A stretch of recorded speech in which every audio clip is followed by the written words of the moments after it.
That's right. No justice. No peace. No justice. No peace.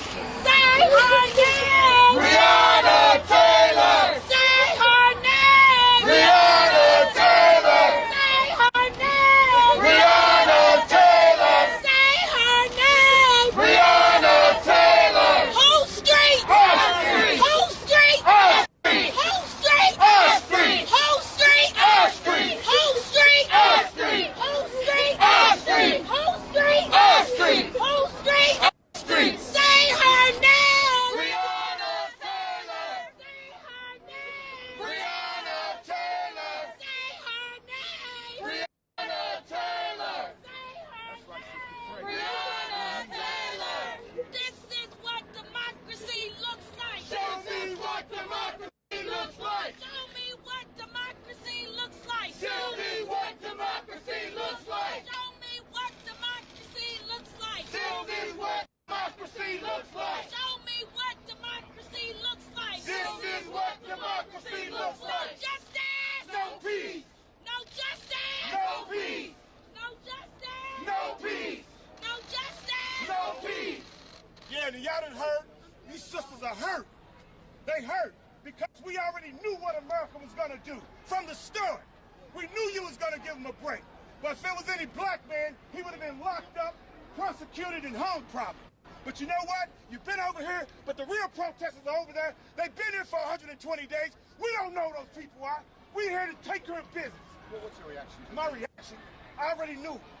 I'm numb. I already knew this was going to happen. One white man in America.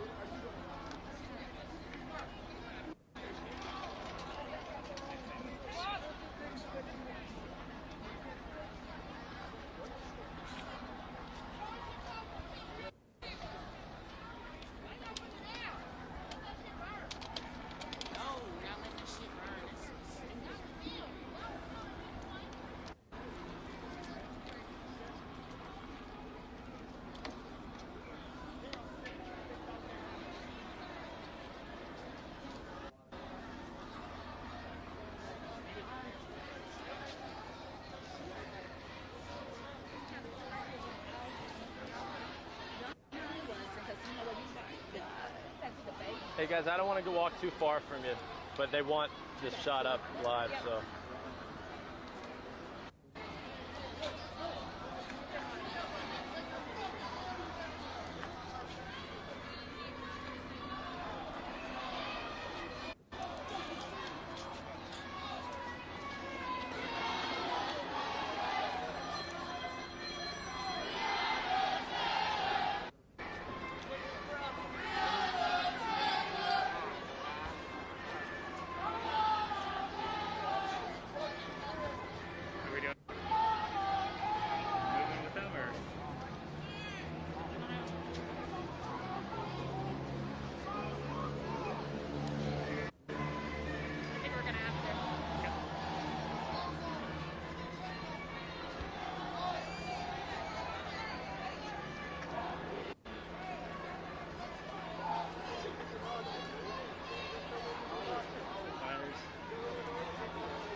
We're REM 210, right?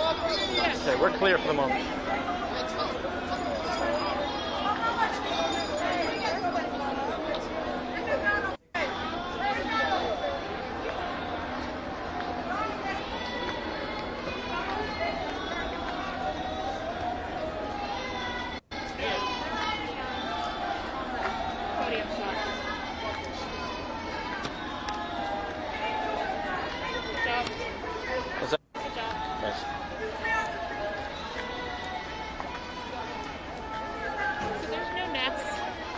Yeah, it's internal mic now, so his is off. Okay. Has your mic been off? I turned it off. All right, cool. Yeah, he has the... I have the internal audio on it, so before you hit, I'll just switch it over to yours.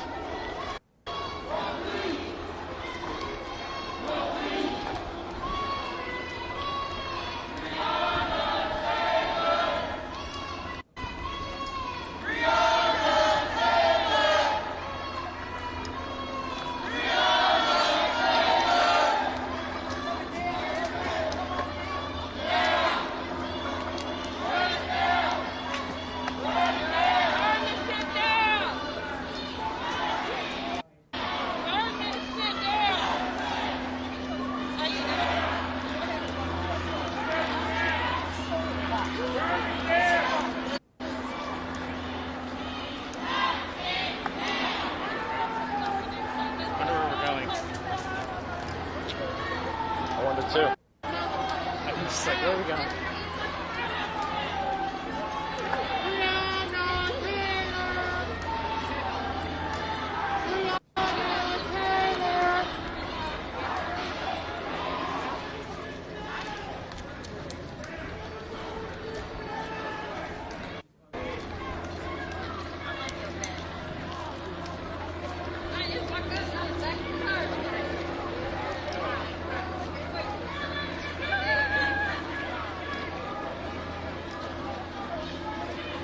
Hey, Jeff Paul Gamer here at REM 210. What RS is REM 210?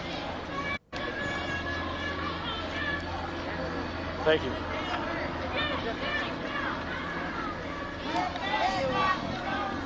You guys still need Jeff Paul's camera, or can we conserve battery?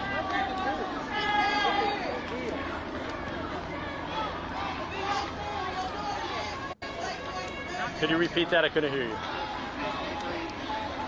Okay. You were gonna take this to Frankfurt. You gotta march from Frankfurt. We're gonna march from Frankfurt. We're gonna go back to the Vegas war. Whatever it takes, we're gonna do it.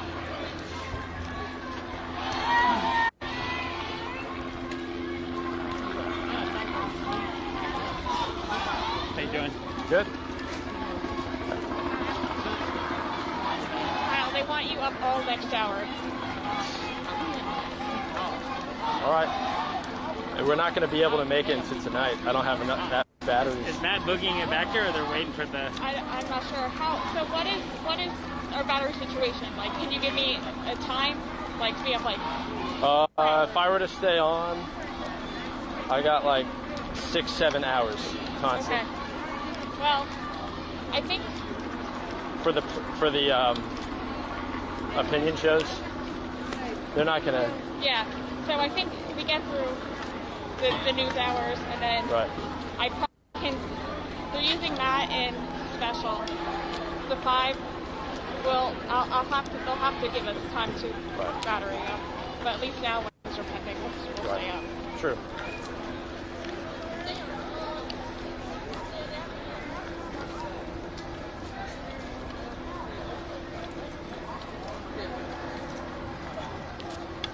This is good because I'm going to buy another set of batteries for this kind of situation. So.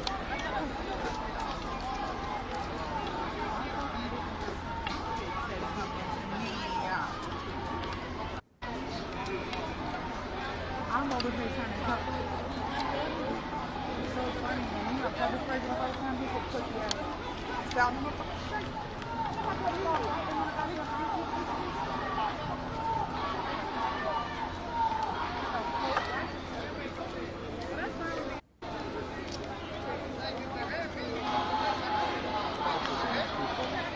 What was that? I thought there would be more people out here. I thought there would be more people.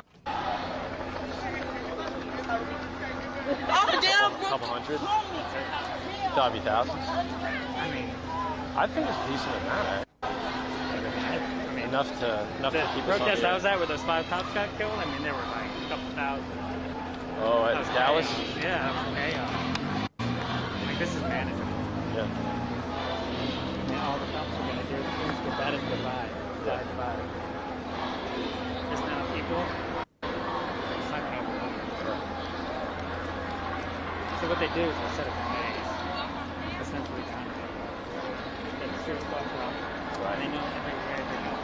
Right. cars, so no one's going to get you back. Yeah. You're down here. You're down this way. I don't know where we're going, but TV tower's got a good little WHAS has got good real estate there. WHAS has got good real estate right here.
Still a felony.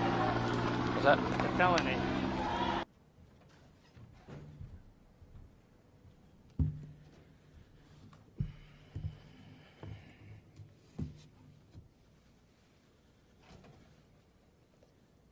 Good afternoon. Thank you for joining us today. I know that many in Louisville and across the Commonwealth and country have been anxiously awaiting the completion of our investigation into the death of Miss Breonna Taylor. Prior to this announcement, I spoke with Miss Palmer, Breonna Taylor's mother, to share with her the results from the grand jury. Many of you in this room know that I had the opportunity last month to meet in person with her and other members of Miss Taylor's family, including Miss Bianca Austin and Miss Janiyah Palmer. I want to once again publicly express my condolences. Every day, this family wakes up to the realization that someone they loved is no longer with them. There's nothing I can offer today to take away the grief and heartache this family is experiencing as a result of losing a child, a niece, a sister, and a friend. What I can provide today are the facts, which my office has worked long and hard to uncover, analyze, and scrutinize since accepting this case in mid-May. I urge everyone listening today to not lose sight of the fact that a life has been lost, a tragedy under any circumstances. The decision before my office as the special prosecutor in this case was not to decide if the loss of Miss Taylor's life was a tragedy. The answer to that question is unequivocally yes. There is no doubt that this is a gut-wrenching, emotional case, and the pain that many people are feeling is understandable. I deeply care about the value and sanctity of human life. It deserves protection, and in this case, a human life was lost. We cannot forget that. My job as the special prosecutor in this case was to put emotions aside and investigate the facts to determine if criminal violations of state law resulted in the loss of Miss Taylor's life. This included examining the actions of Sergeant Jonathan Mattingly, Detective Brett Hankinson, and Detective Miles Cosgrove, the three officers who fired their weapons in the early morning hours of March 13th. In working with our federal partners on this case, it was determined that while we would share information to advance our respective investigations, we must also maintain some level of separation to ensure the integrity of each investigation.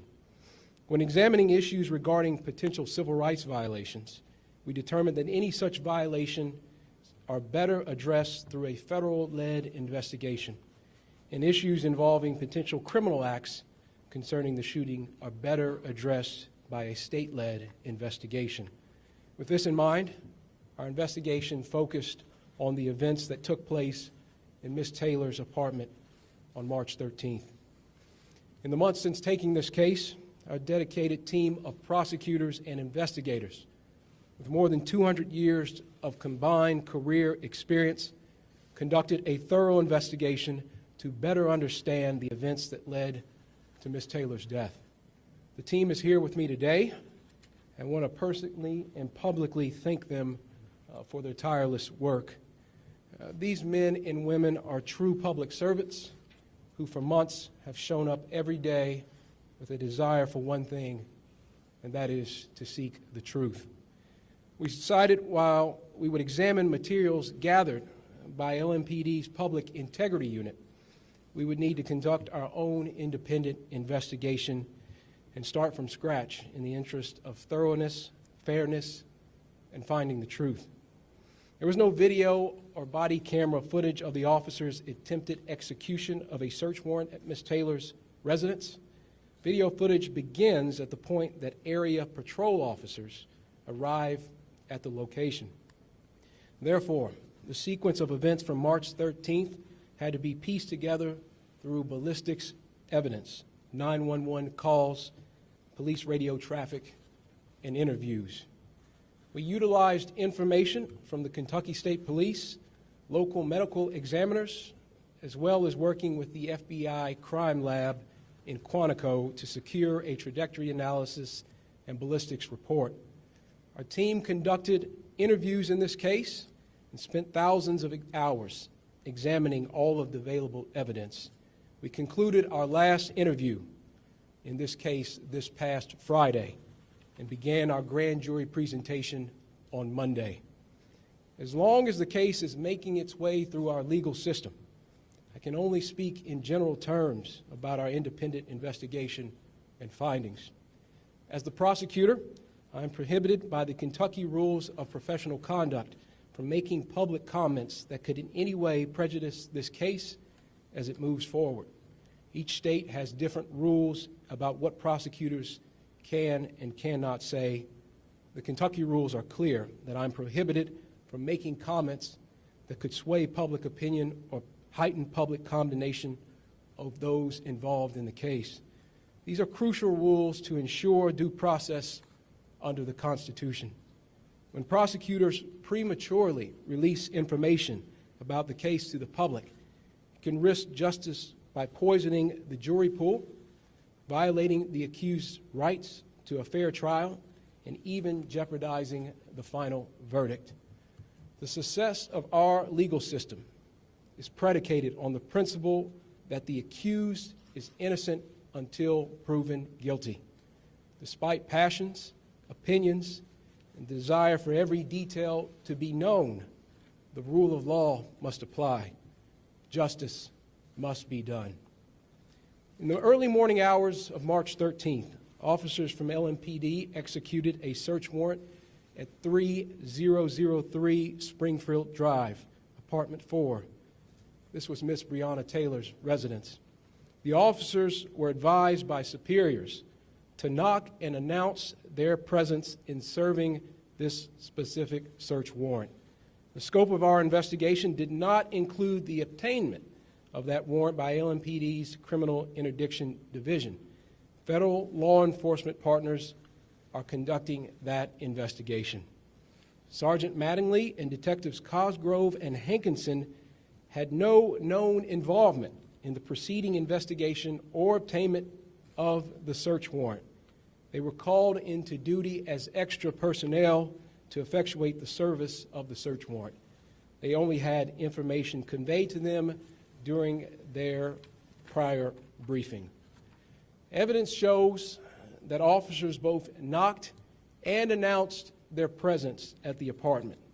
The officers' statements about their announcement are corroborated by an independent witness who was near in proximity to apartment 4. In other words, the warrant was not served as a no-knock warrant. When officers were unable to get anyone to answer or open the door to apartment 4, the decision was made to breach the door. After breaching the door, Sergeant Mattingly was the first and only officer to enter the residence. Sergeant Mattingly identified 2 individuals standing beside one another at the end of the hall, a male and a female. In his statement, he says that the male was holding a gun, arms extended, in a shooting stance. Sergeant Mattingly saw the man's gun fire, heard a boom, and immediately knew he was shot as a result of feeling heat in his upper thigh. Kenneth Walker fired the shot that hit Sergeant Mattingly, and there is no evidence to support that Sergeant Mattingly was hit by friendly fire from other officers. Mr. Walker admitted that he fired one shot and was the first to shoot. In addition to all the testimony, the ballistics report shows that the round that struck Sergeant Mattingly was fired from a 9mm handgun. The LMPD officers fired 40 caliber handguns.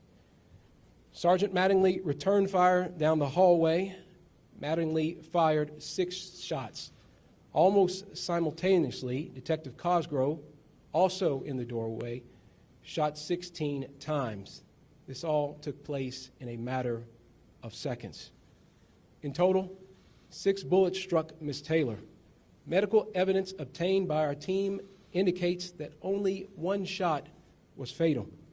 Further medical evidence shows that Ms. Taylor would have died from the fatal shot within a few seconds to 2 minutes after being struck. Detective Hankinson fired his weapon 10 times, including from an outside sliding glass door and through a bedroom window. Some bullets traveled through apartment 4 and into apartment 3 before some exited that apartment. At the time, 3 residents of apartment 3 were at home, including a male, a pregnant female, and a child. There is no conclusive evidence that any bullets fired from Detective Hankinson's weapon struck Ms. Taylor. The KSP ballistics analysis did not identify which of the 3 officers fired the fatal shot. After receiving that information, I asked the FBI crime lab to conduct its own analysis to see if they reached the same results. The FBI ballistics analysis concluded the fatal shot was fired by Detective Cosgrove. Our office looked at both reports to determine if there were major differences in the procedures used by each lab that would have led the FBI to identify who fired the fatal shot. Both law enforcement agencies use similar equipment and analysis, and each lab is highly respected for their work. There was nothing our investigators could point to, nor anything provided by the respective agencies that directly explains why one lab made the call while another did not. I think it is worth repeating again that our investigation found that Mattingly and Cosgrove were justified in their use of force after having been fired upon by Kenneth Walker. Secondary to this justification, the KSP and FBI ballistics analysis reached different conclusions, creating a reasonable doubt in the evidence about who fired the fatal shot. I certainly understand the public's desire for answers, and many have questioned the length of the investigation. Simply put, we had to try every means necessary to determine who fired the fatal shot before the investigation could be completed. With a thorough and complete knowledge of all evidence collected in this case, lawyers with our Office of Special Prosecutions presented the findings of our independent investigation before a grand jury comprised of Jefferson County residents beginning on Monday and concluding today. In Fletcher v. Graham, the Kentucky Supreme Court said that the grand jury has competing but balanced functions. On the one hand, its purpose is to investigate allegations of criminal conduct and determine if there is probable cause to believe that a crime has been committed. On the other, The grand jury serves to protect the public against unfounded criminal prosecutions where probable cause is lacking. The grand jury is unique in our criminal justice system because it operates independent of the court and the prosecutor. The hallmark of the grand jury is its independence from outside influence. This independence is necessary to ensure that justice is done both for the victims and for the accused. After hearing the evidence from our team of prosecutors, the grand jury voted to return an indictment against Detective Hankinson for 3 counts of wanton endangerment for wantonly placing the 3 individuals in apartment 3 in danger of serious physical injury or death. The charge of wanton endangerment in the first degree is a Class D felony, and if found guilty, the accused can serve up to 5 years for each count. Kentucky law states that a person is guilty of wanton endangerment in the first degree when, under circumstances manifesting extreme indifference to the value of human life, he wantonly engages in conduct which creates a substantial danger of death or serious physical injury to another person. My office is prepared to prove these charges at trial. However, it's important to note that he is presumed innocent until proven guilty. During the last 6 months, we've all heard mention of possible charges that could be brought in this case. It's important to understand that all the charges that have been mentioned have specific meanings and ramifications. Criminal homicide encompasses the taking of a life by another. While there are 6 possible homicide charges under Kentucky law, these charges are not applicable to the facts before us because our investigation showed, and the grand jury agreed, that Mattingly and Cosgrove were justified in the return of deadly fire after having been fired upon by Kenneth Walker. Let me state that again. According to Kentucky law, the use of force by Mattingly and Cosgrove was justified to protect themselves. This justification bars us from pursuing criminal charges in Miss Breonna Taylor's death. The truth is now before us. The facts have been examined, and a grand jury comprised of our peers and fellow citizens has made a decision. Justice is not often easy. It does not fit the mold of public opinion, and it does not conform to shifting standards. It answers only to the facts and to the law. With this in mind, we must now ask ourselves, where do we go from here? Will we continue to prosecute the charges brought in this case as it now proceeds through the justice system and moves to trial? That is our responsibility. And this will be done while the FBI continues its investigation into potential violations of federal law. I know that not everyone will be satisfied with the charges we've reported today. My team set out to investigate the circumstances surrounding Ms. Taylor's death. We did it with a singular goal in mind, pursuing the truth. Kentuckians deserve no less. The city of Louisville deserves no less. Every person has an idea of what they think justice is. My role as special prosecutor in this case is to set aside everything in pursuit of the truth. My job is to present the facts to the grand jury, and the grand jury then applies those facts to the law. If we simply act on emotion or outrage, there is no justice. Mob justice is not justice. Justice sought by violence is not justice. It just becomes revenge. And in our system, criminal justice isn't the quest for revenge. It's the quest for truth, evidence, and facts, and the use of that truth as we fairly apply our laws. Our reaction to the truth today says what kind of society we want to be. Do we really want the truth, or do we want a truth that fits our narrative? Do we want the facts, or are we content to blindly accept our own version of events? We as a community must make this decision. I understand that Miss Breonna Taylor's death has become a part of a national story and conversation. But we must also remember the facts and the collection of evidence in this case are different than cases elsewhere in the country. Each is unique and cannot be compared. There will be celebrities, influencers, and activists who, having never lived in Kentucky, will try to tell us how to feel, suggesting they understand the facts of this case and that they know our community and the Commonwealth better than we do. But they don't. Let's not give in to their attempts to influence our thinking or capture our emotions. At the end of the day, it is up to us. We live here together. We work here and raise our families here together. I urge those protesting on the streets to remember this. Peaceful protests are your right as an American citizen.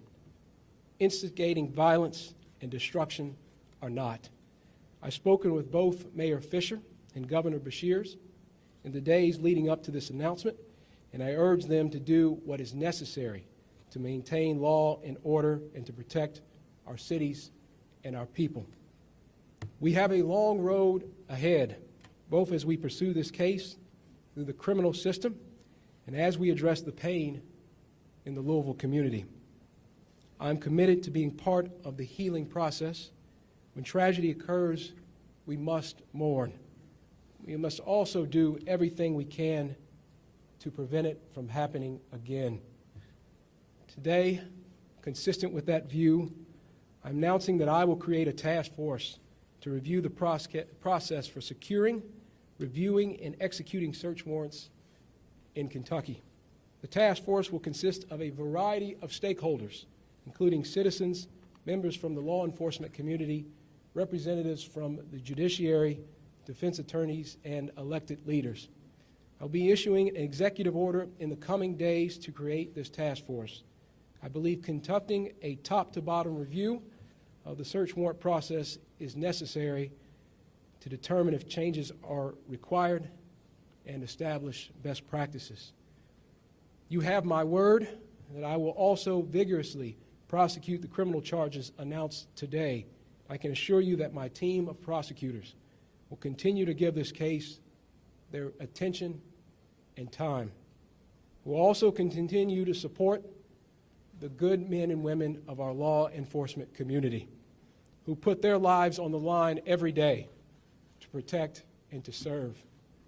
And I will fight for those across our state who feel like their voice isn't heard, who feel marginalized, judged, and powerless to bring about change.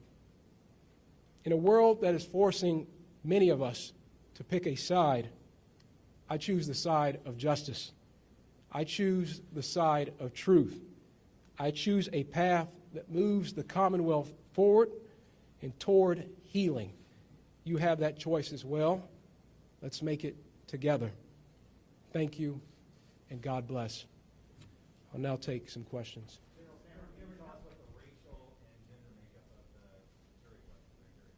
I won't get into the specifics of the makeup of the grand jury. Yeah, you mentioned that Breonna Taylor was hit by 6 bullets. You identified the one that killed her. Who shot the other 5 bullets? And is any of Hankinson's bullets in Ms. Taylor? Based on the evidence, there's nothing conclusive to say that Detective Hankinson's, any of his bullets hit Ms. Taylor. I'm just curious. Yes, sir. What your message would be to the family and those who support her in the community, because based on what you're saying today, the grand jury basically found that none of the officers involved are directly responsible for Breonna Taylor's death. Well, as I said from the beginning, and I appreciate that question, this is a tragedy. And sometimes the law, the criminal law, is not adequate to respond to a tragedy. And I fully acknowledge that, and I know many that are watching today and those that are listening recognize that as well. But the response is that the grand jury was given all of the evidence, presented all of the information, and ultimately made the determination that Detective Hankinson was the one to be indicted.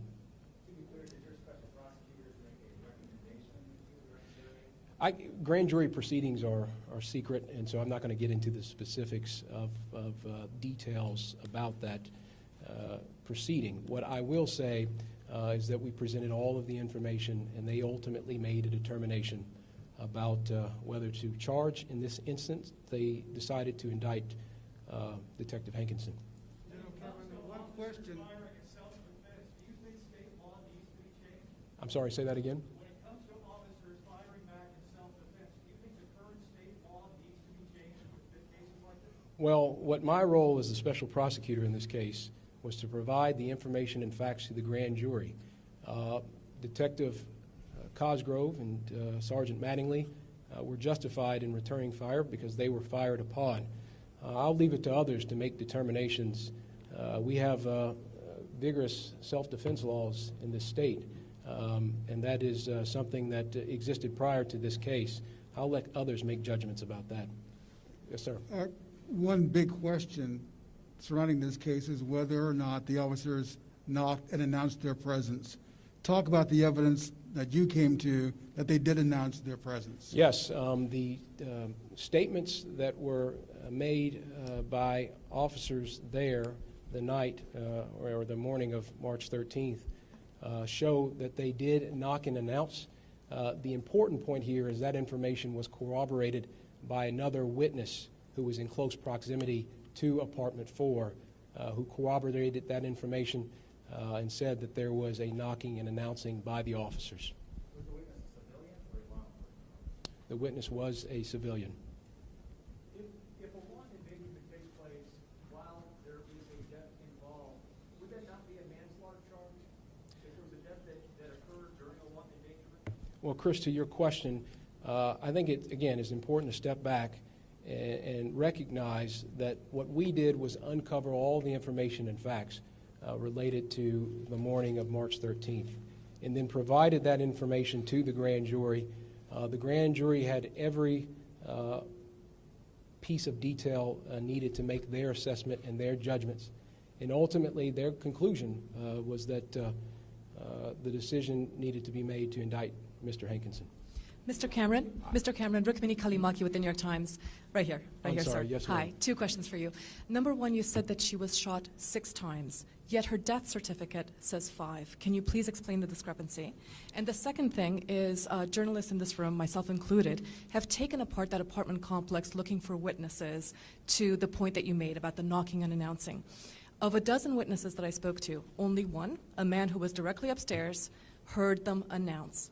Do you think that's enough in the middle of the night when somebody is asleep for just one person in a tight-knit apartment block to have heard that? Is that a sufficient way of announcing? Well, let me try to answer your second question first. Your question was, it is enough for me. I think the more pertinent question is, what was the evidence provided to the grand jury? What was sufficient for their purposes? They got to hear and listen to all the testimony and made the determination that Detective Hankinson was the one that needed to be indicted, knowing all of the relative points that you made. As to your first question, can you repeat it one more time? Her death certificate says 5, and yet you are saying 6. Today's the first time I'm hearing 6. Yes. So there is a bullet that was lodged, and bullet might be too generous a term. There was an object that was lodged into one of her feet, and so that is what is being referred to as the 6th, I guess, projectile. Are you going to release the full? Joe? Are you going to release the full grand jury report? Can you say that one more time? Are you going to release the full grand jury report? Well, I am right now, because there is a pending indictment. I think it is our practice, and because there is an ongoing FBI investigation, to revisit that question. But at this point, I don't think it's appropriate for us to release any information. And just for clarification, you said that Hankinson fired 10 times from the outside into apartment 4 and into apartment 3, with no conclusive evidence Well, that is what the evidence shows, is that there was nothing conclusive to demonstrate that any of his bullets hit. Is that the door open for the fact that maybe one of his shots did hit her? Well, again, all the evidence was given to the grand jury, and they made the decision that wanton endangerment was the charge to file or to indict against Mr. Hankinson. Okay, and thank you. Yes, Wendy.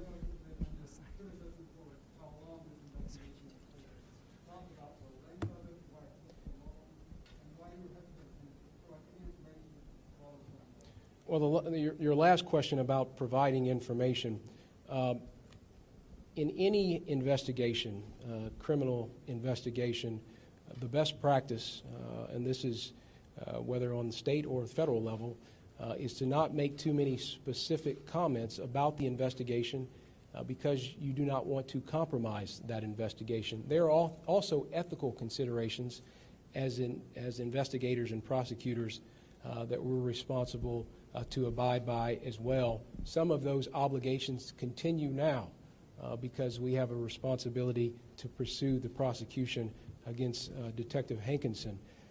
It's my judgment very early on that we needed to take this case in the Attorney General's office. As you know, the Commonwealth's attorney was conflicted out of this case because of another matter that he was pursuing. I could have farmed the case out to another Commonwealth's attorney in one of our 120 counties. Instead, I did not do that because the resources that we have to bring to bear and the relationships that we have with our federal partners, in my judgment, were needed to uncover the truth in this case. And part of the reason the investigation took so long is because we needed to make sure that we were doing a thorough job of looking at all the facts and gathering all the materials, interviewing witnesses, making sure that all of our people felt confident in their presentation to the grand jury. I will remind you, as late as Friday, we were still interviewing people in this case. And so the length of it is because this case deserved thorough and fair analysis. That was needed and deserved by Breonna and by her family, for the officers involved, for the community of Louisville, and for the Commonwealth. We needed to have a thorough investigation. We also got the FBI involved in terms of the ballistics report. We needed additional, their ability to scrutinize and make an independent assessment as well. And so the length of the investigation was a reflection, I hope people understand, of how important it was that we got this right. We didn't want to rush it, and we did not.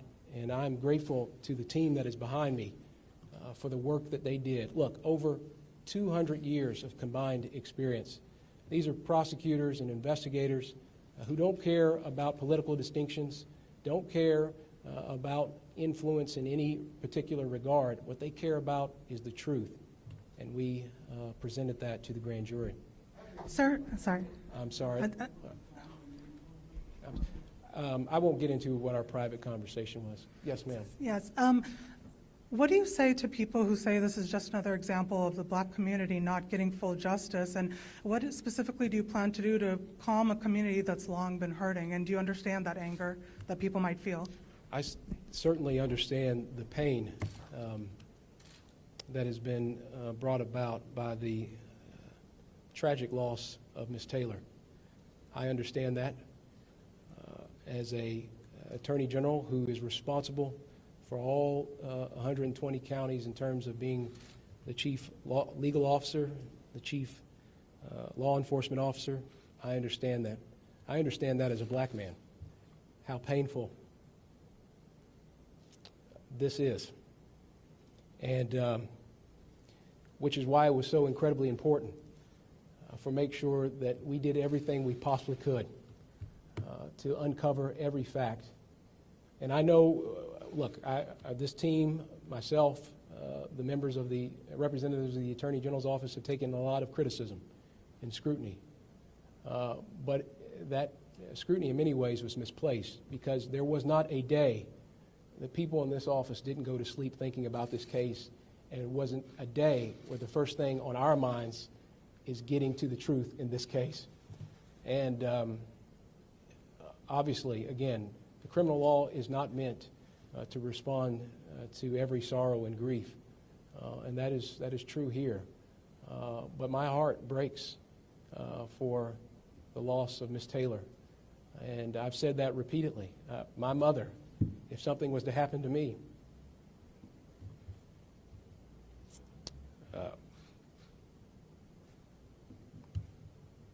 would find it very hard. And I've seen that pain on Ms. Palmer's face. I've seen that pain in the community. And what our responsibility in the AG's office was to make sure that we uncovered every fact, that we utilized every resource that we could bring to bear to uncover the facts and the truth, and that's ultimately what we presented to the grand jury. On the question of what I'm going to do, I've talked to partners in the community about helping to be a constructive member of any conversations moving forward. I recognize in my remarks I mentioned the fact that we'll be establishing a task force in the coming days ahead to look at best practices for warrants. So there is a lot that I can do in this platform to help. Okay, sir, this is Maria Sacchetti with the Washington Post. Just had a couple of quick questions, I please. hear your voice. Okay. Hi, yes, ma'am. sorry, over No, here in that's the okay. back. Just wanted to double check. Were manslaughter? Did the grand jury ever consider the charges of manslaughter, reckless homicide? And if not, could you please explain why? And do you anticipate any other charges in this case? I apologize. Could you say that a little louder? Sure. I think I got. Sure. Did the grand jury ever consider manslaughter or reckless homicide or those kinds of charges? And if not, please explain why. And do you anticipate any other charges, or is this it? I won't get into the specifics again of the proceedings themselves are secret, but what I will say is that our team walked them through every homicide offense and also presented all of the information that was available to the grand jury, and then the grand jury was ultimately the one that made the decision about indicting Detective Hankinson for wanton endangerment. I think that in terms of what happened the wee hours of March 13th, in terms of that particular or specific date and what happened that night in the apartment, I think it is unlikely that there will be any additional prosecutions that come from that event itself. Attorney General, so can you go into the confusion over the fatal shot that was fired and kind of what the issue was there in terms of determining that? And then also, did you present to the grand jury with any charges against Mattingly and Cosgrove? Well, so as to your first question, what I think you asked about was confusion over the fatal shot. Yes, the reports that were provided to us by the Kentucky State Police and then the FBI as it relates to ballistics. So initially we got the report from Kentucky State Police, and it was inconclusive about making a determination into that fatal shot. And so again, with the relationships that we have with our federal law enforcement community, and namely the FBI, I thought it imperative that we utilize that resource. And so they undertook an independent analysis and review of and conducted or provided a ballistics report. There is nothing that this team was able to glean suggesting that there was an objective reason for why FBI was able to conclusively or definitively state that Mr. Cosgrove fired the fatal shot. Both, again, KSP, their lab, well-regarded, well-respected, FBI, equally regarded and respected. That said, it certainly creates some issue in terms of providing that information to the grand jury and providing that at any subsequent prosecution. And so it was, from our judgment, important to provide both of those to the grand jury, and then ultimately let them make a determination about what to do with that information. And were they presented with Yes, charges for Mattingly or Cosgrove? I'm sorry. Mattingly and Cosgrove. Were they presented with any charges for Mattingly or Cosgrove? Well, what I will say is that they were walked through all the homicide offenses, and with that information and the information and facts that were provided to them that we uncovered in our investigation, they made the determination that Detective Hankinson was the one that needed to be indicted here. Yes, ma'am.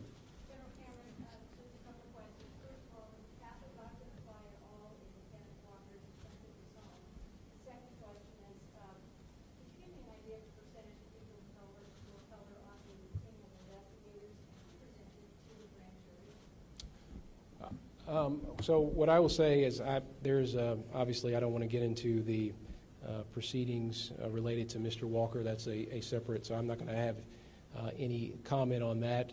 This team behind me presented to the grand jury.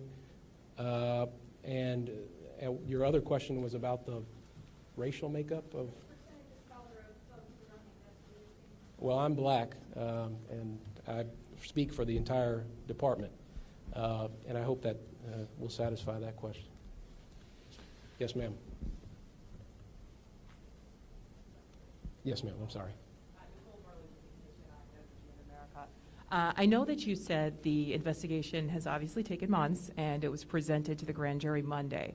Can you tell us, when did the grand jury actually, how long did they deliberate? Did they begin on Monday or did they begin Tuesday? And that was of this week, correct? The grand jury was presented with the information today.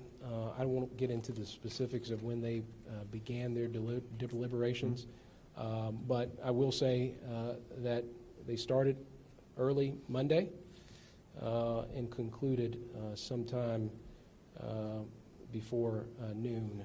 And so they heard everything they needed to hear. We didn't withhold anything from them, and I hope that satisfies your question. Okay. General, can you tell me a little bit more about this task force? You know, Senate President Stivers and Representative Scott are introducing warrant bills for the next legislative session. Are they going to be on this task force perchance, and will you be taking some of the information from the bills they pre-file to work with on this?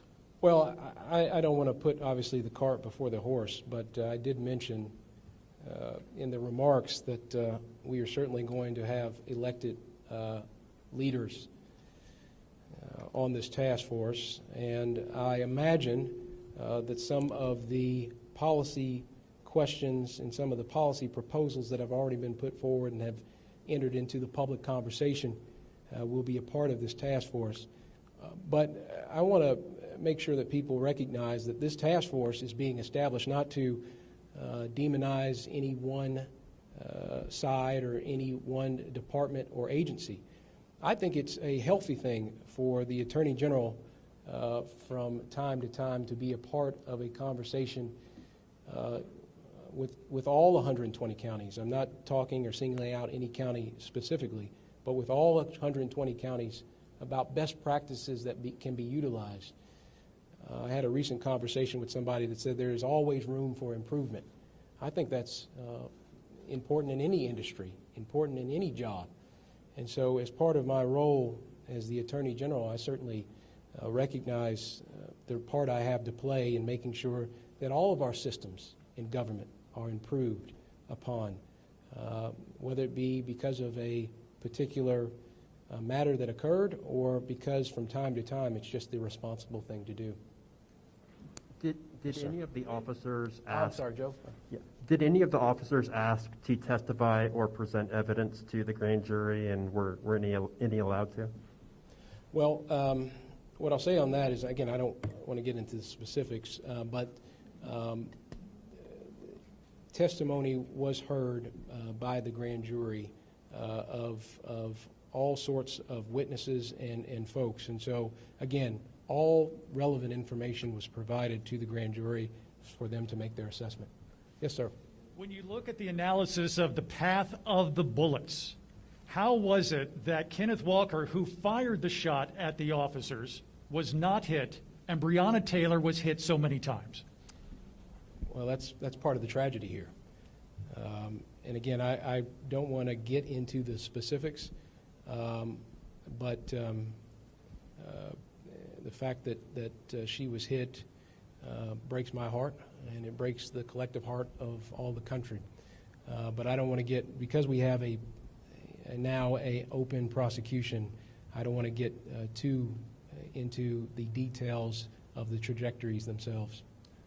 Two follow-up questions. One, I understand that the names of grand jurors aren't released, but what rule or standard prevents you from releasing the racial and gender makeup of the grand jury? And number two, you've mentioned that Cosgrove fired the fatal shot, but could you clarify how many shots in all that hit Ms. Taylor were fired by Mattingly, and how many shots that hit Ms. Taylor were fired by Cosgrove? Well, as to the last question, inconclusive in terms of how many shots from each officer. We weren't able to identify with that level of specificity. As to the question about the makeup of the grand jury, we might be able to, I need to confirm on that front about.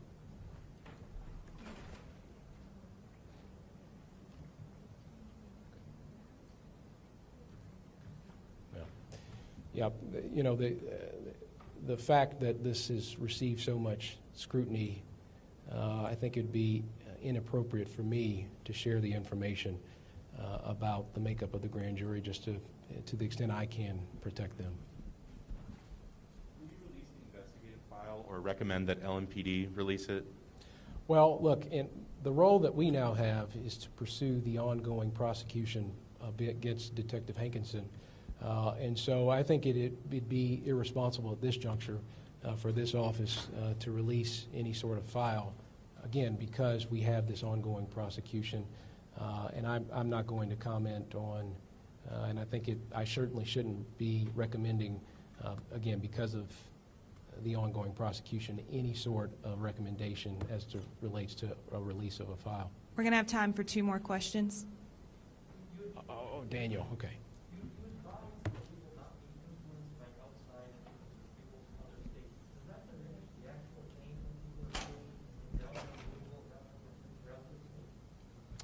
Well, I certainly don't think that whether it's the grand jury or our responsibility as the investigators or prosecutors, it's to find the truth. And so when folks from outside of the Commonwealth suggest or make their preferences or their opinions known, it should have no bearing on our role as prosecutor and as investigator and fact finder.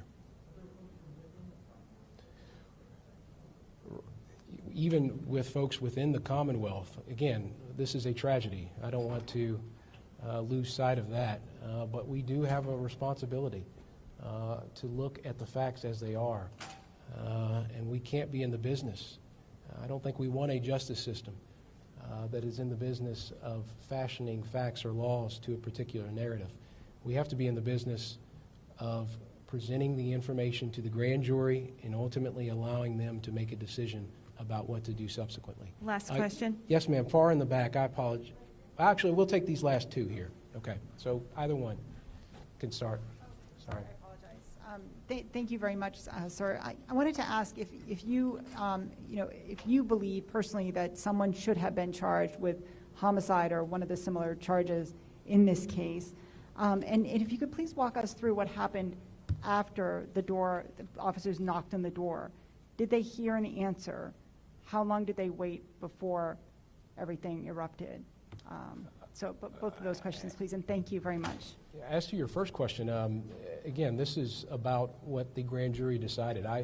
One of the misconceptions out there is that the Attorney General's office was in the business of making charges, and that's just simply not the case under Kentucky law. Our role is to present the information to the grand jury. We dispense with that responsibility.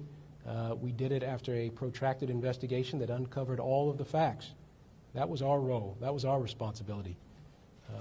And we presented everything to the grand jury for them to ultimately make a judgment about what to do next. And in this case, in this instant, they decided to indict Detective Hankinson.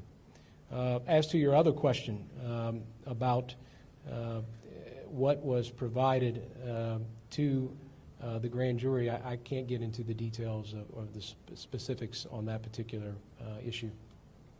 Yes, ma'am. Yes, sir. In the beginning, you said that you spoke with Breonna Taylor's family today. I know you can't tell us word for word what they said to you, but how was the news received? Well, it was a hard meeting, and I won't go any further. I won't elaborate.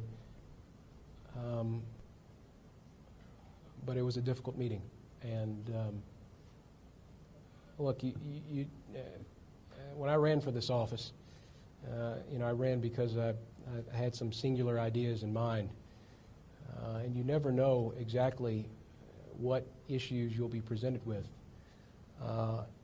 and what challenges you'll be presented with. And today was one of those challenges, to have to sit in that room and provide the information to Ms. Palmer and to other members of the Taylor family. It's been a difficult day. This is a difficult day for everyone standing up here. This is a difficult day for those here that have to report this. And it's a very difficult day for Louisville, all of the Commonwealth, all of the country. I recognize that. And I certainly recognize the responsibility that I have to help in the healing process. As I noted in my remarks, I hope that those that are home watching, those that perhaps have ideas about being angry or pained by this decision, I hope we will respond in a manner that respects our First Amendment rights, but also respects our responsibility, as the Bible talks about, loving our neighbors, and that we can do so keeping Breonna Taylor's legacy in mind, but also in a way that respects our Louisville, our city, the city I live in, that respects all of our communities. So, again, this is a hard day. I am under no illusion that it is not. And all I can offer is that our office uncovered every fact that was relevant to the wee hours, the morning hours of March 13th. We provided that information to the grand jury, and you all now, whether you're sitting here or whether you're at home, know the results of that process. And now we have the responsibility to prosecute that indictment, move forward in that matter. But all of us have a responsibility to work together, to find common ground, to find ways to love one another, and just be good neighbors.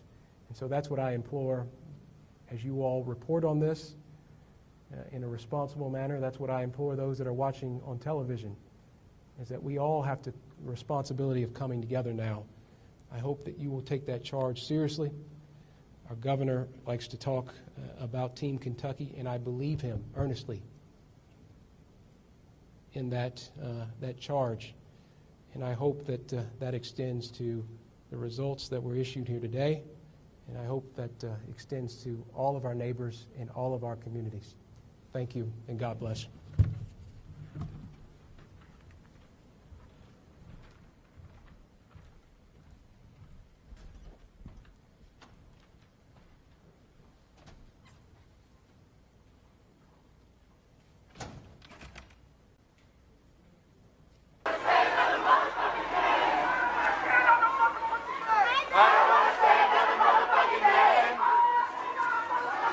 Just be ready.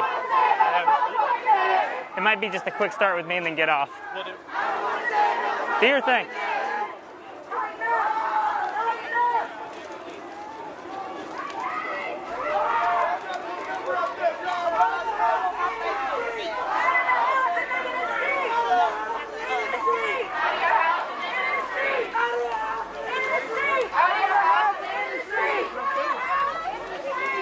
Okay, they're with Matt now.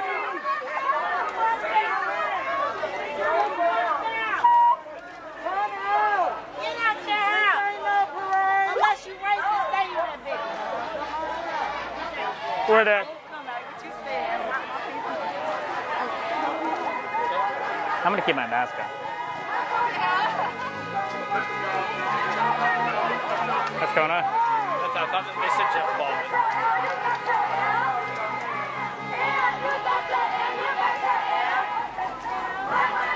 I will come back to you.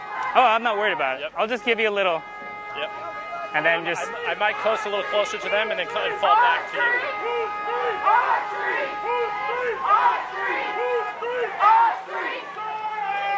We're still in Louisville, right? We're still in Louisville, right?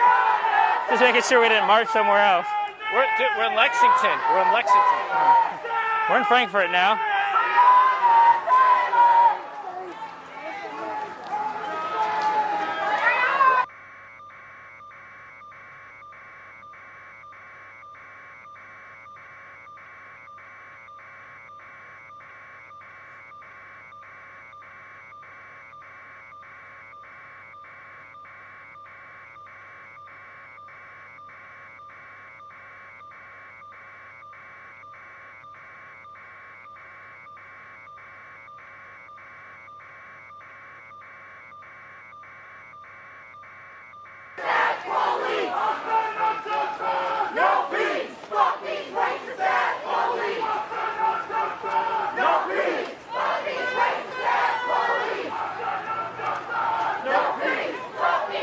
You think we've marched a few miles? A few miles?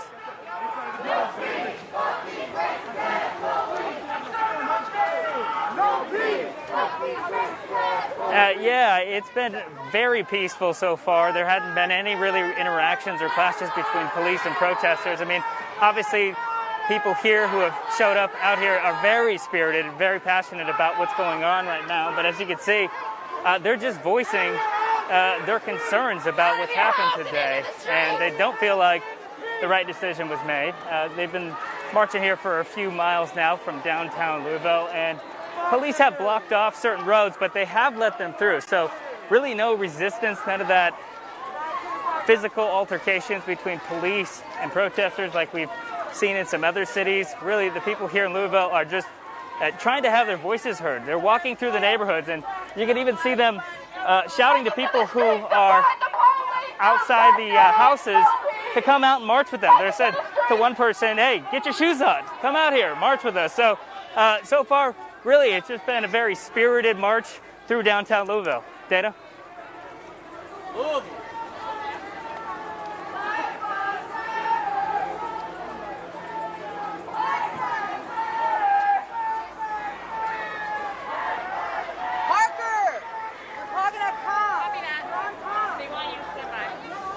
How'd that look? That was really good.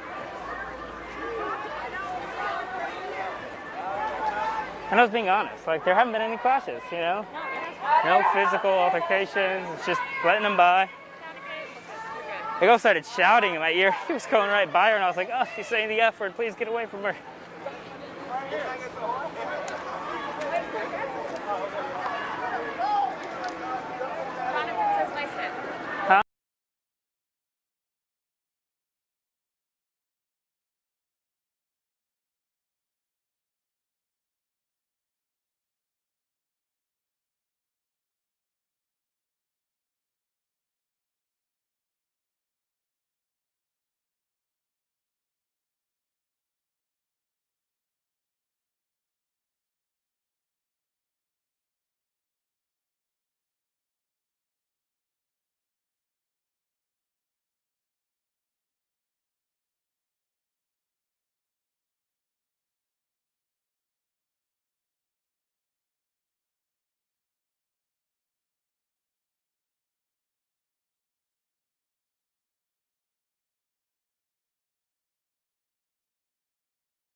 My mom's not like, hey, be safe. She's like, you went over your data.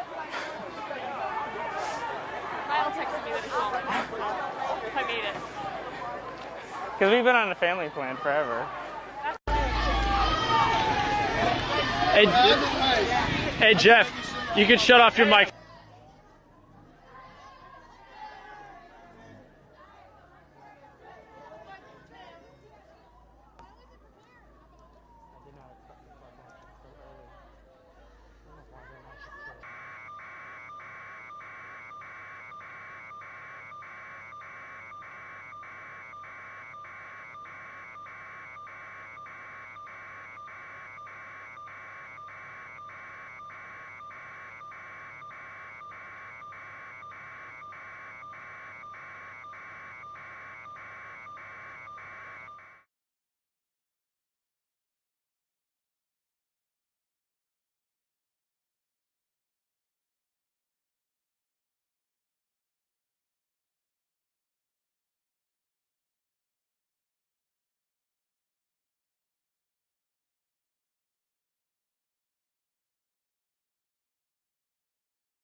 Everybody stay here.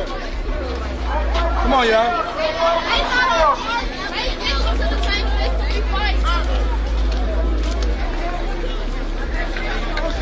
Look at the goggles, man.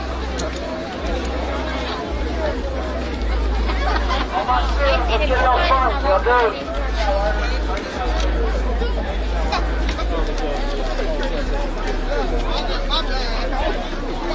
My bad, Sammy. We were freaking, weren't we? He goes, no, she's in. I was like, no, she's in.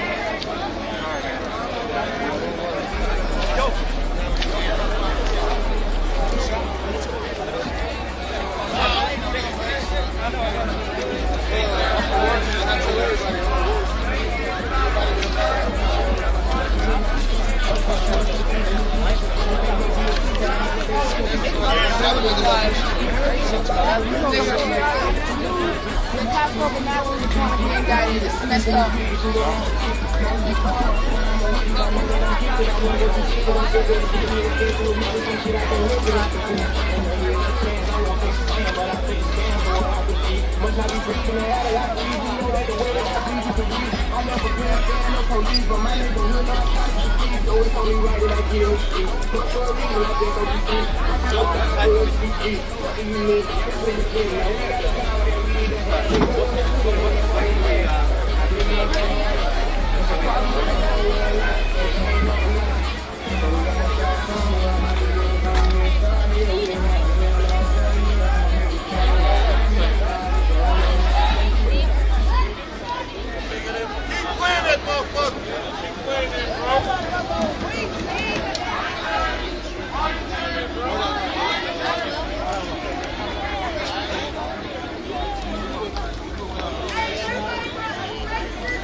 Where's everyone else? You see him? Over there. All right.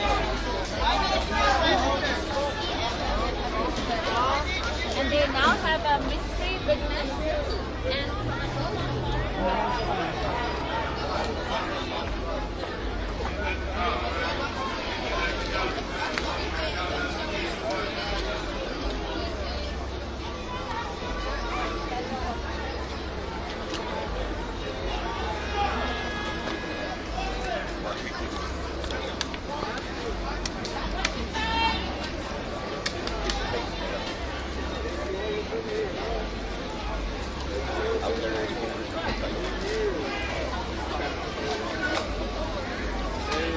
to see y'all today.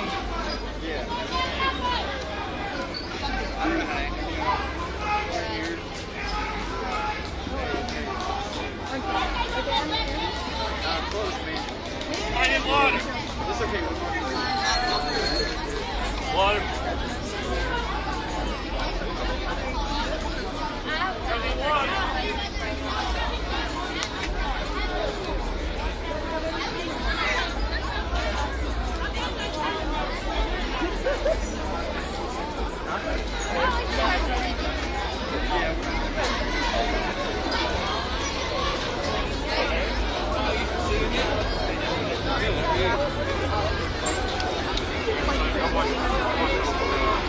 Yeah, there wasn't before.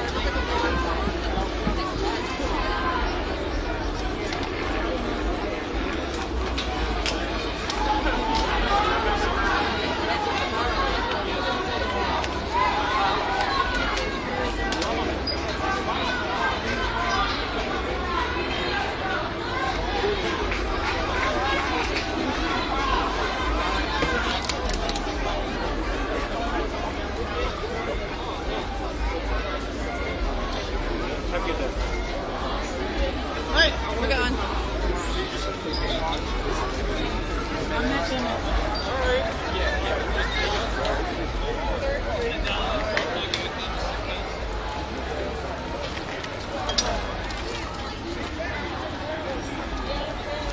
Next hour.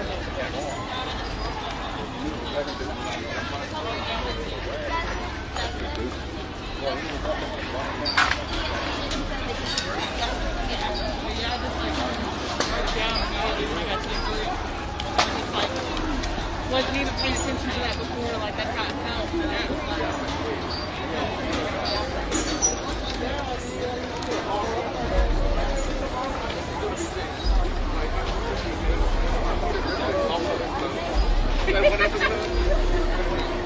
It's ridiculous how few contacts.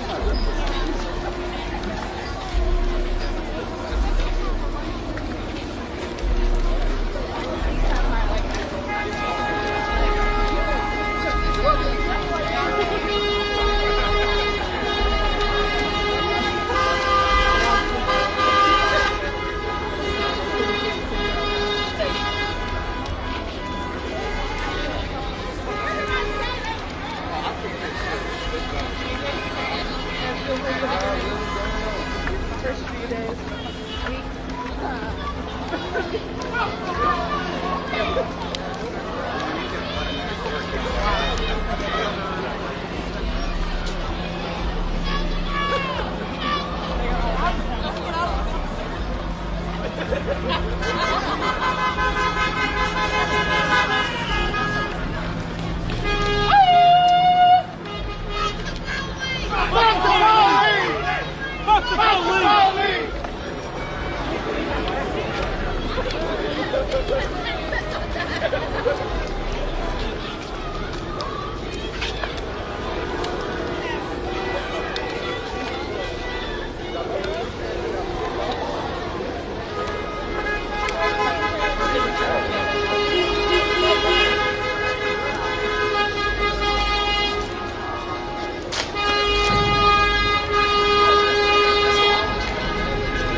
Going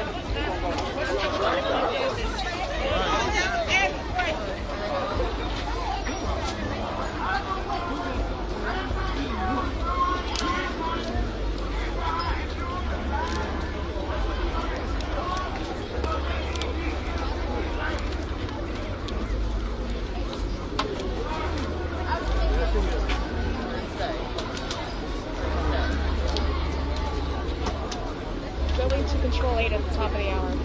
8 for real this time.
Literally, people get dragged.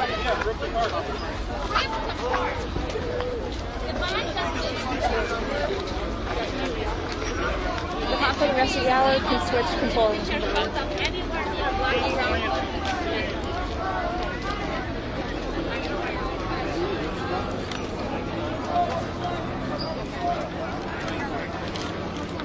Ask where she is and tell her black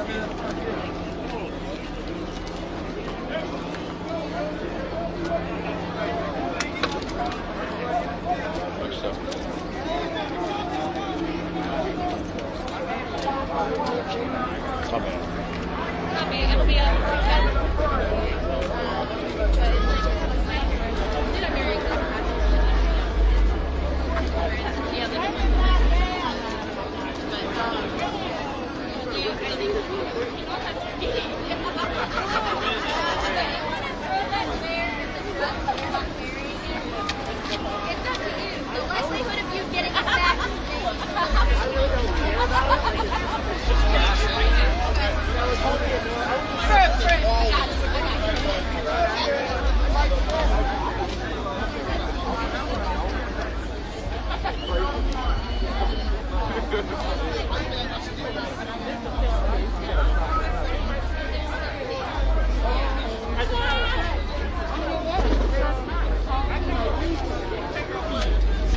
All camera, Louisville on the bridge.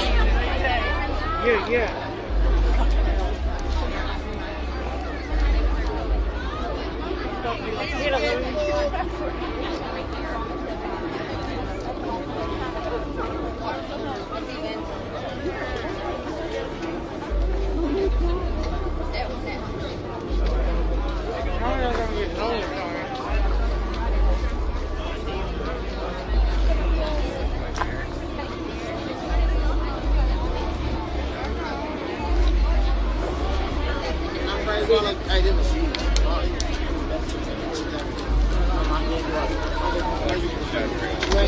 What's that? No, never. You can do, feel free to do whatever you want. Hey, motherfuckers, see? I get my ass chewed. My wife should be on TV. No, I won't get your face.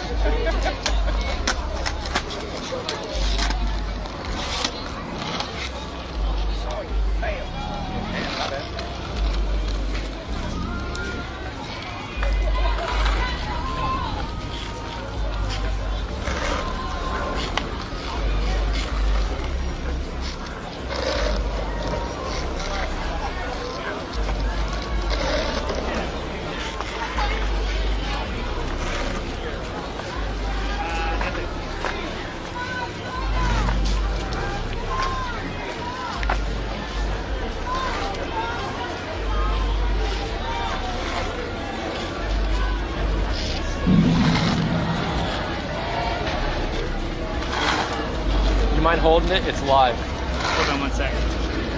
If you just keep it steady like that, I think it's live. Hold on.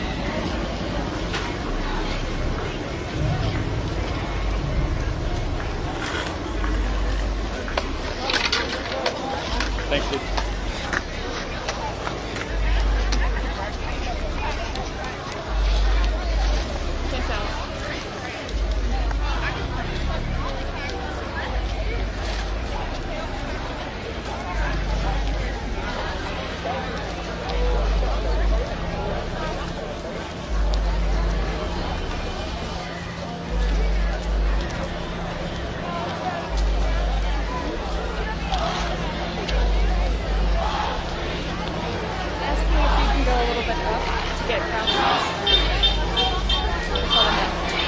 I could, but then my arm will be out for the rest of the night.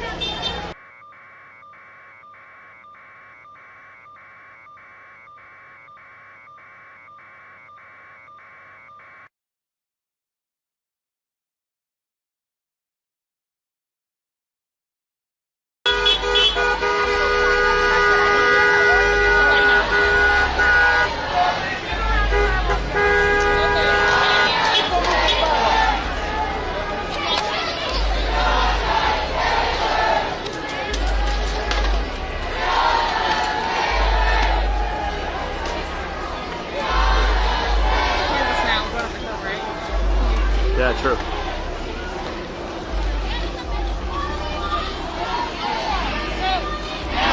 Oh, no, yeah, let's go. Burn it down! Burn it down! Burn it down! Justice! Now! Justice! Now! Burn it down! Burn it down!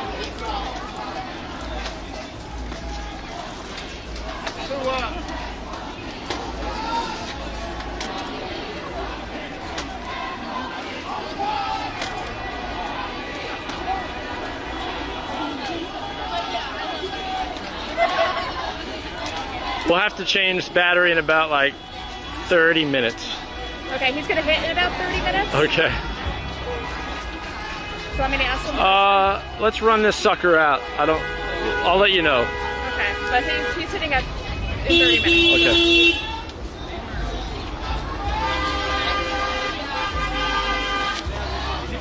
Okay. Just next to me, because we're live.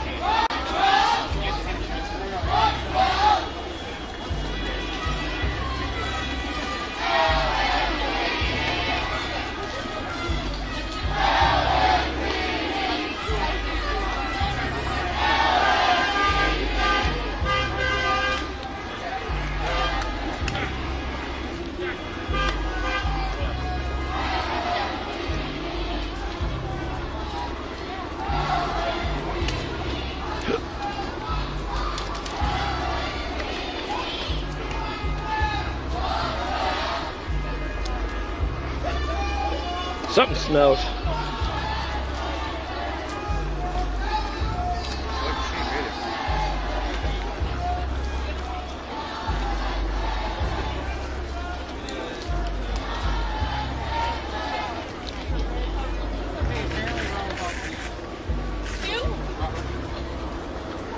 Oh my God! What? Oh, from our sales rep.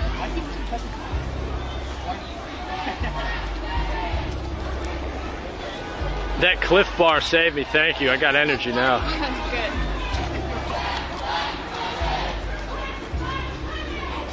Hopefully everyone else will get hungry and they'll take a little break.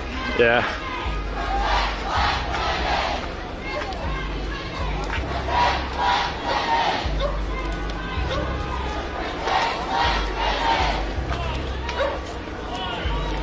Hey, Jeff? Jeff.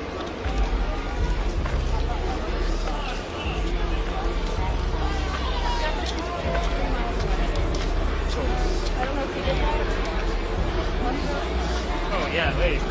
Maybe the wrong way around.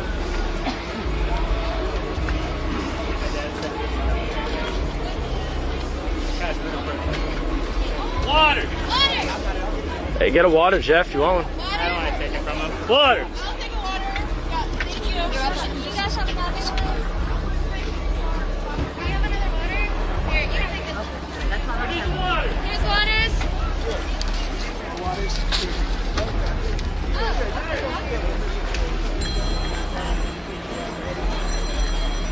Anybody need a water?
We're still hot. Huh? We're still hot. I really didn't know a lot about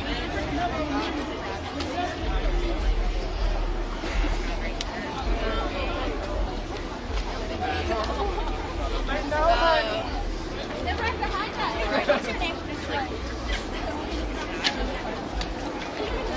No problem. She said bye.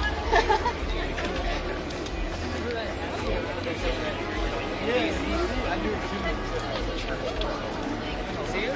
No, wait. I think you live here. No. I swear I don't. I'm pretty sure I felt it. Yeah, I don't know if she's scared. Yeah. I know.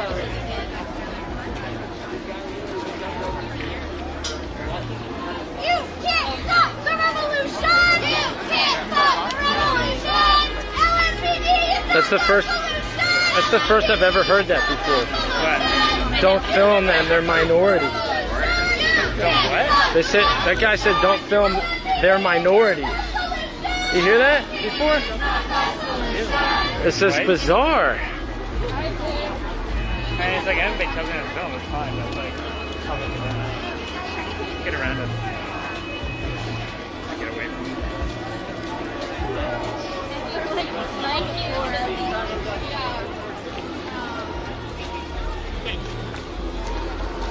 You got good grief.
It doesn't matter to me. I was just curious.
just for a sec, you can hold this.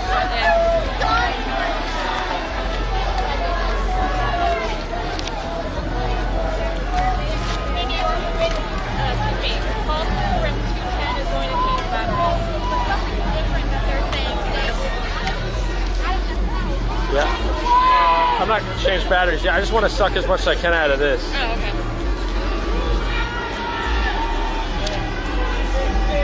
Wow, I didn't know they were going to march a marathon today. They're on their way to Louisville. Oh, back? Back to Louisville? No, Finn. He's on his way back. Oh, really? Yeah. I hurt my feelings if they want to get in on this story.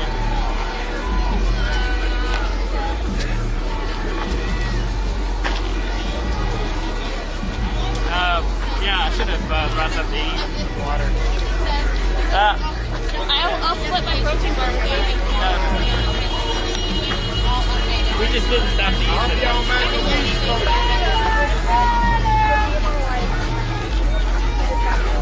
Yeah. We should have ate something though. A lot of waste. I didn't have any time. Neither. I mean, we all did the same thing. Got to the hotel. Did you have breakfast? I never eat breakfast.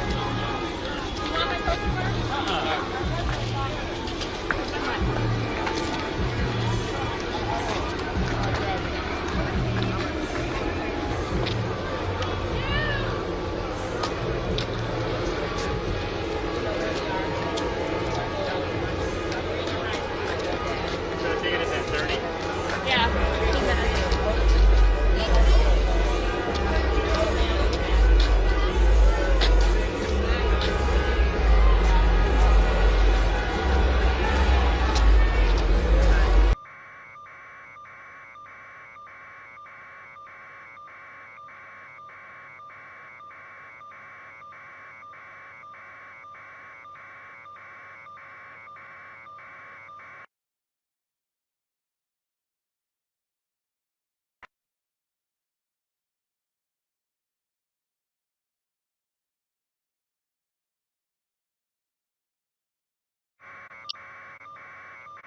Come off our shot just for a little bit. Is that all right?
Jeff Paul, camera back.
I'm just gonna get up to them.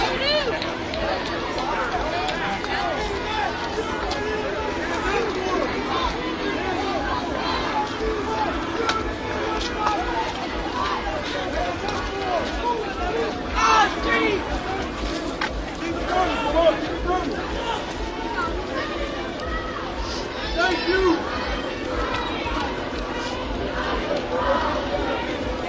Side people.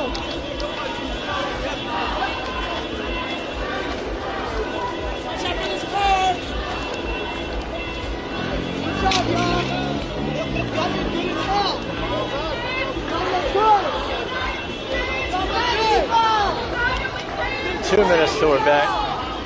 That's not us right away though, is it? Not us, but we're soon. 30.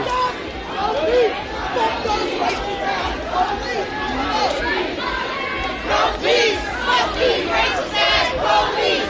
No justice. No peace, no peace, racist ass police.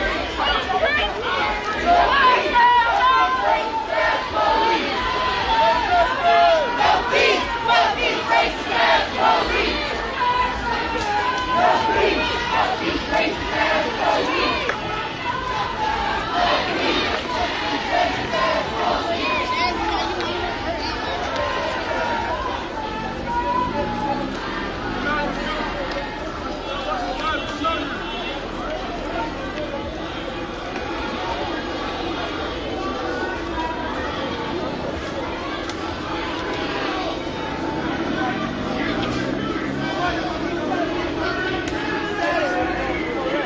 Black Lives Matter! Black Lives Matter!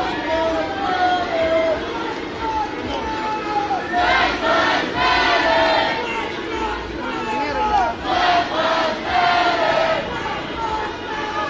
Black Lives Matter!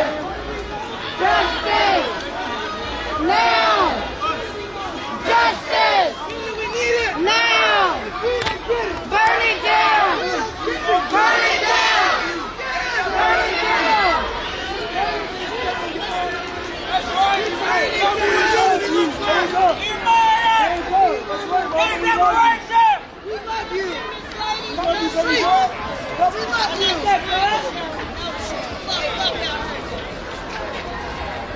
Bring your asses out of the house!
What do you say? Let's get a little distance so I can go live.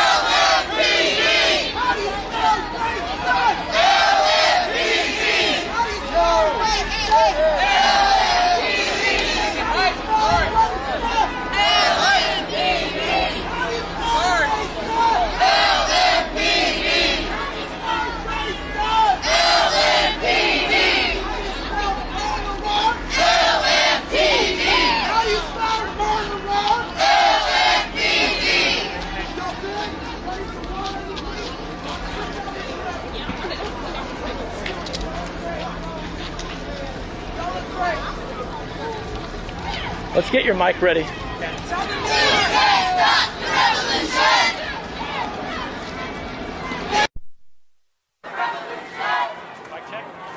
Mic check, 1, 2, 3, 4, 5, 6, 7, 8, 9, 10. Check, check, check. Mic check. Can you hear me? I can hear you. I just gotta get a little closer for your head. I'm gonna back up to you. Okay. They're too far away. I don't want to get in the way, and then. No, you won't.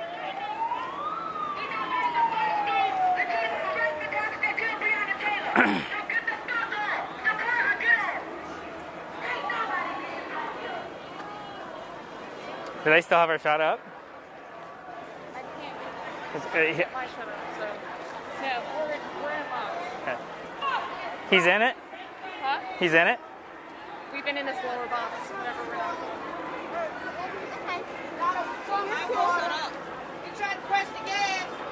Someone's got to watch his back. I'm watching.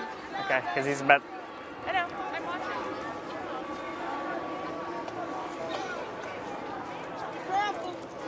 Thanks, guys.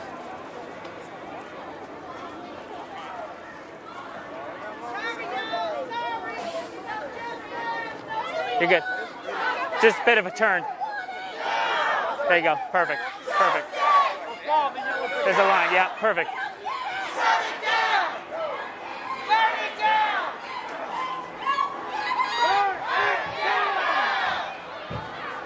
I just want to get a little distance once we go live. Well, I will. I will. Just so they can hear me. I will.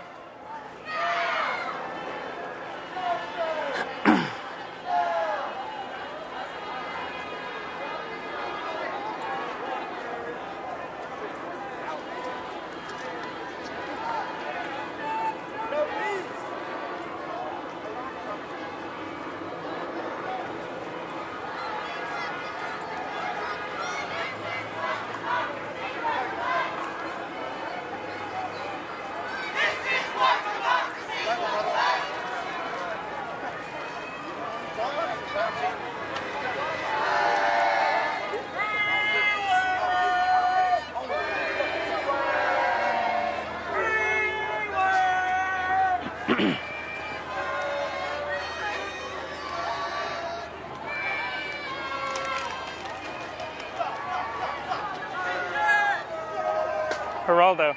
Huh? Geraldo. They told us next.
down then.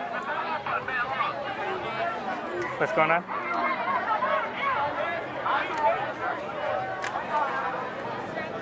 Okay. Going down? No, we're not.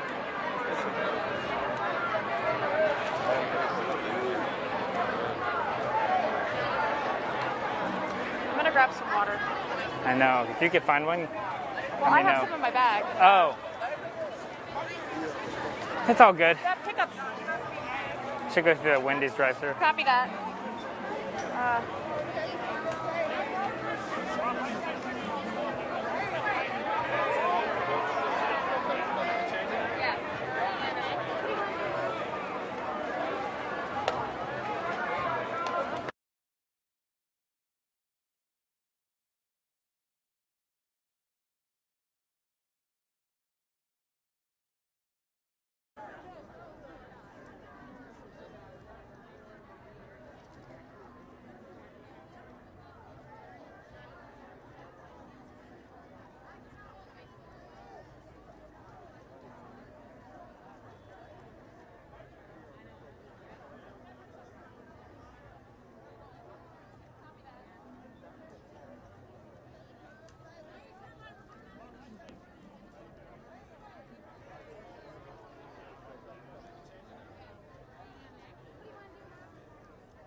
But you can like stop, do it a couple of times, stop, then do it a couple more times. I'm just wondering for time, if you think we have enough time.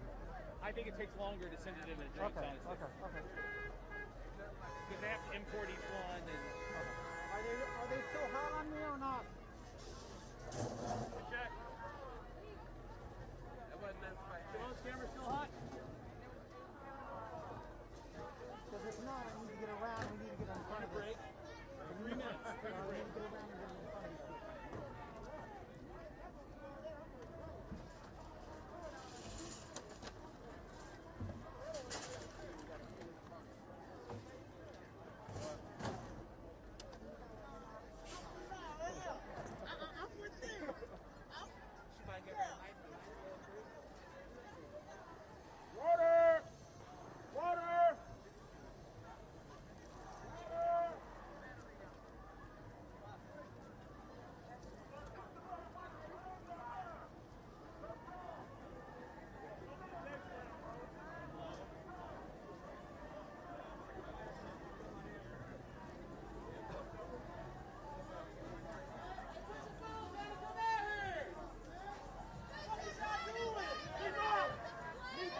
What neighborhood is this?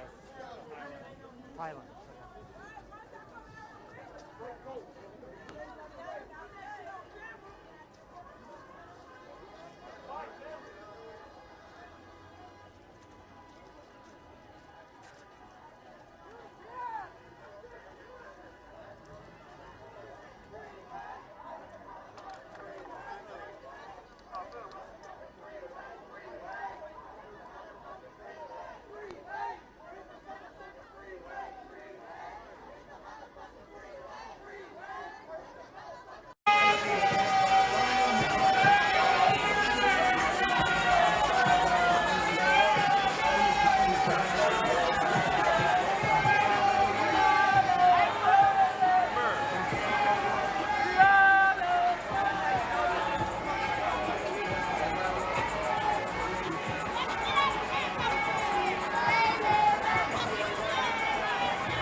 we try to get back up to the people, or what? What do you think? Yeah, right at the edge there. I'll walk past.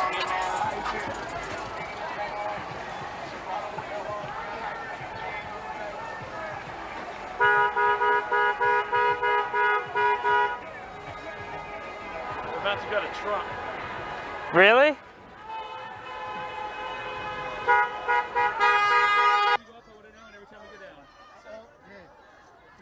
They're starting to try to break windows. I saw that. Well, I got to get through the 3 first, so I'll yeah. All right. Cool. Sounds good. Bye. Same drill for 4 o'clock. And then when inside, it's trying to stop. So, once you do it.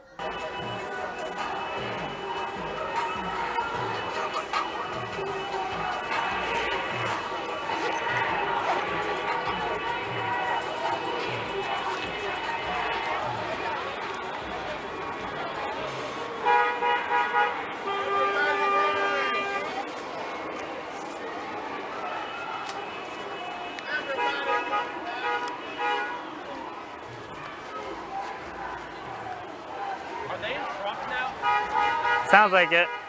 Check, check, check, mic check. You guys coming to me? Bumping out of Trump?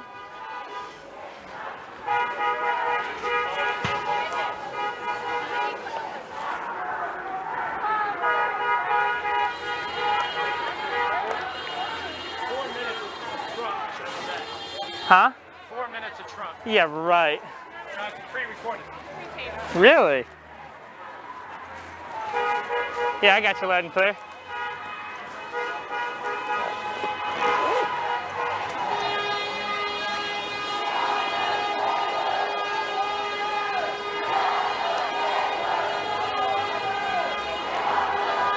Now it seems like it's gotten bigger.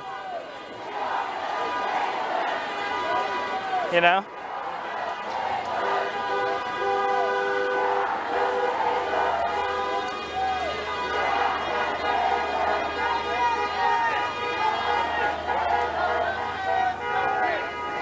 Do you want to try to get ahead where that sign is?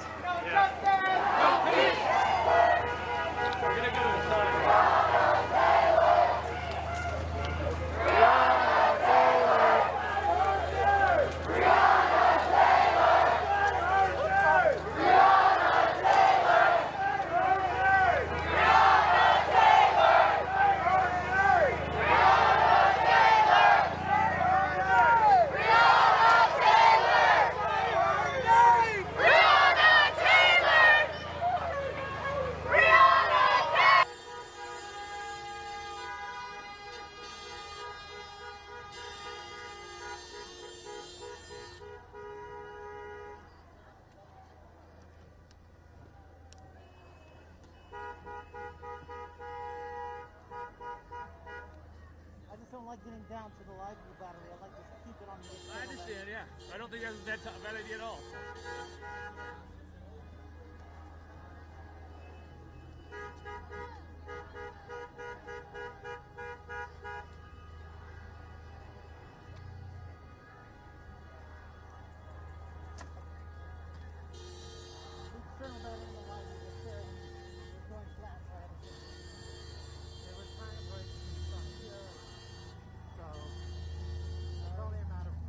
Cool with it. Oh yeah. Thank you.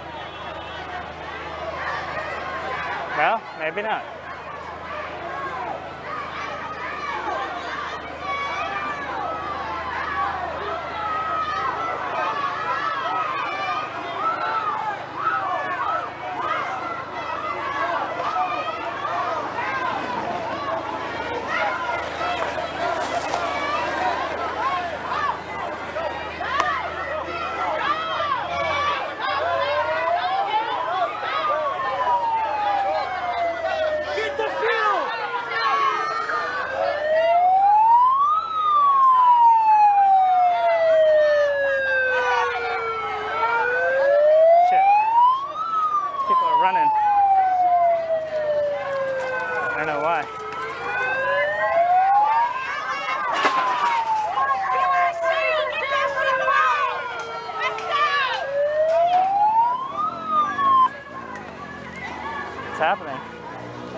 I don't know, everybody started running.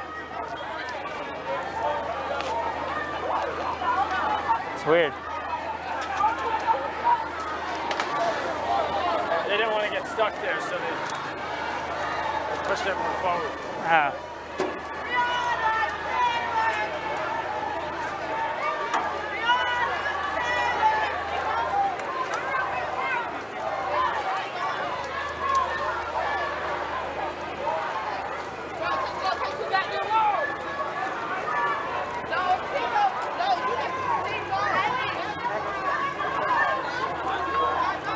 You want to get up there a little bit more, or what? I don't know, I'm just trying to read the crowd here.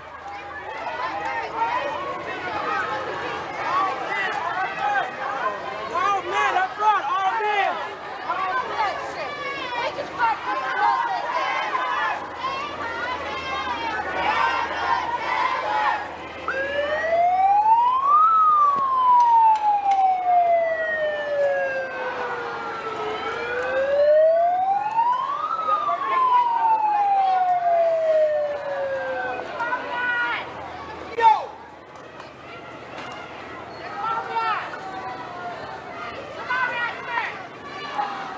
They might not ever take us. It's all Trump.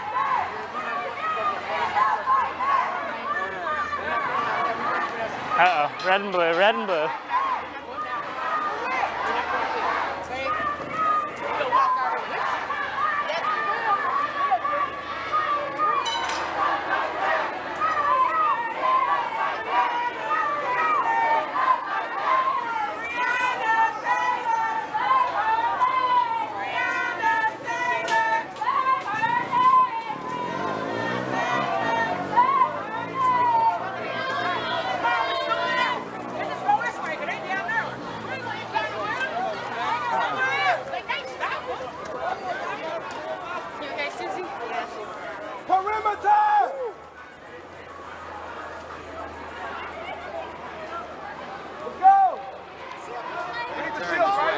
Huh? They're trying to get us to turn? No, these guys are going to turn anyway. They're just going to keep these guys running around all night. Yeah, these guys aren't playing around, right? No. They've been evolving their SOP since March. But, here we go. There they go. They're going up there to test the line. Half saying, give it to them. Where's Kyle? Non-lethal defenders up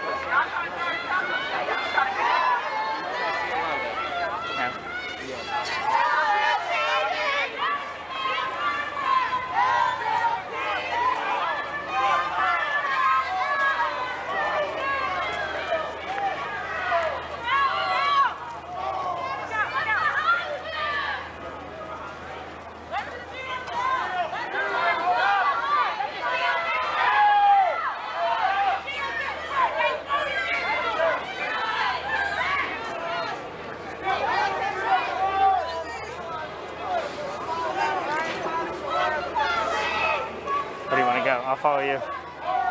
Up here?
Mid-City, they said. They're lining up in Mid-City.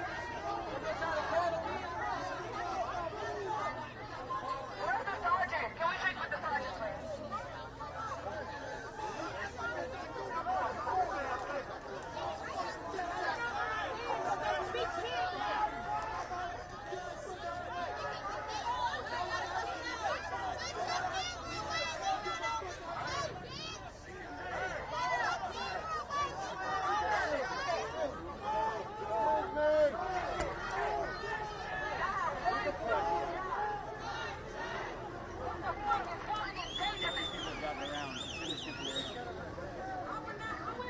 It's gonna be a long night, Mills.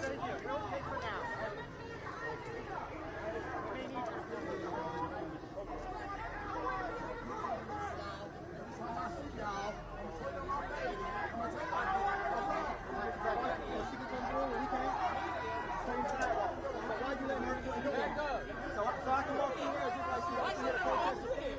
You see what's going on? So why can she walk on the sidewalk and get through and y'all didn't say anything? But we can't walk through there. You see why we out here in these streets? You just let her walk through. But we can't walk through that way. Understand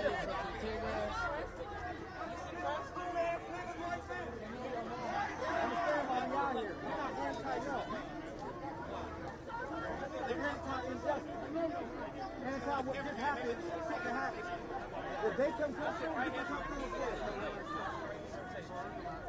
Y'all like that? You can't see what we doing back there, can you? Like that, it's vision fuck. That's privilege. Y'all just let it happen. Excuse me, sorry. Right. Hey man, your vest is too little. Why you let her walk through? Your vest is too little.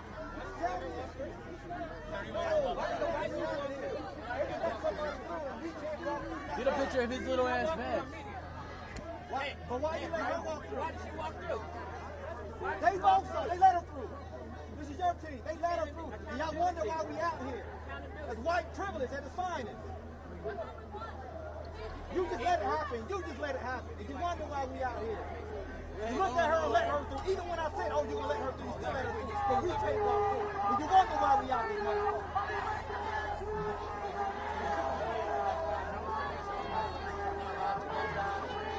exactly why we out here.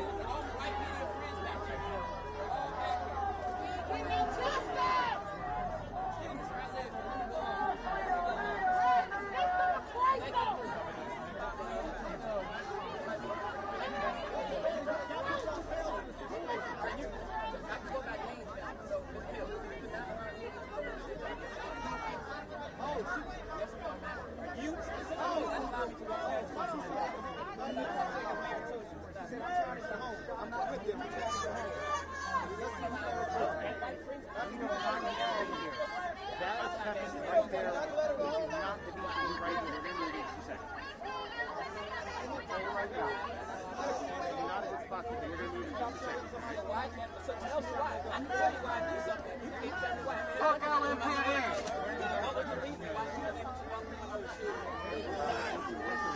Move back! Move back! Move back! Move back! Move! Move back! Move back! Move back! Move back! Allies, hold the line. White allies, hold the line. White allies, hold the line. White allies, hold the line.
Definitely a couple hundred, but as we were marching through the neighborhoods, you could hear the people saying, hey, come join us. And some of the people who were outside their houses joined in, got in their cars, tried to be a part of this movement and this protest. So a couple hundred people. But as far as the arrests go, I'm not seeing more than 12 people out here who are in zip ties or cuffs or whatever you want to call them. So I wouldn't say this is the mass amount of people who are being arrested. When the police started pushing back, there was a crowd of people going that way. They were getting out of here. So I don't know if these are the people who stayed or just wanted to stick around to see what happened, but I would say probably about a dozen people right now on the ground there. The rest of them pushed way back into the next block, too.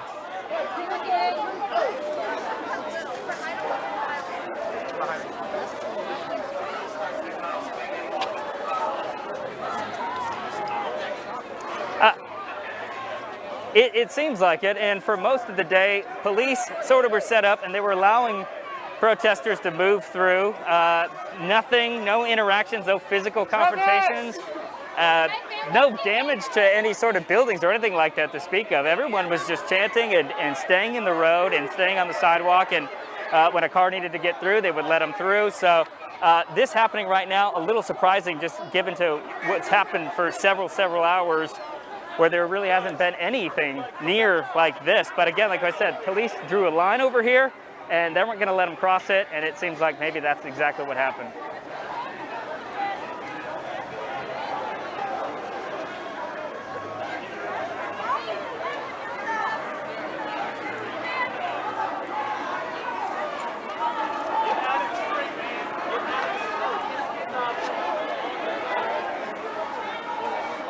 And Bill, I don't know if you're talking to me right now. I don't have IFB right now. Yes, it is.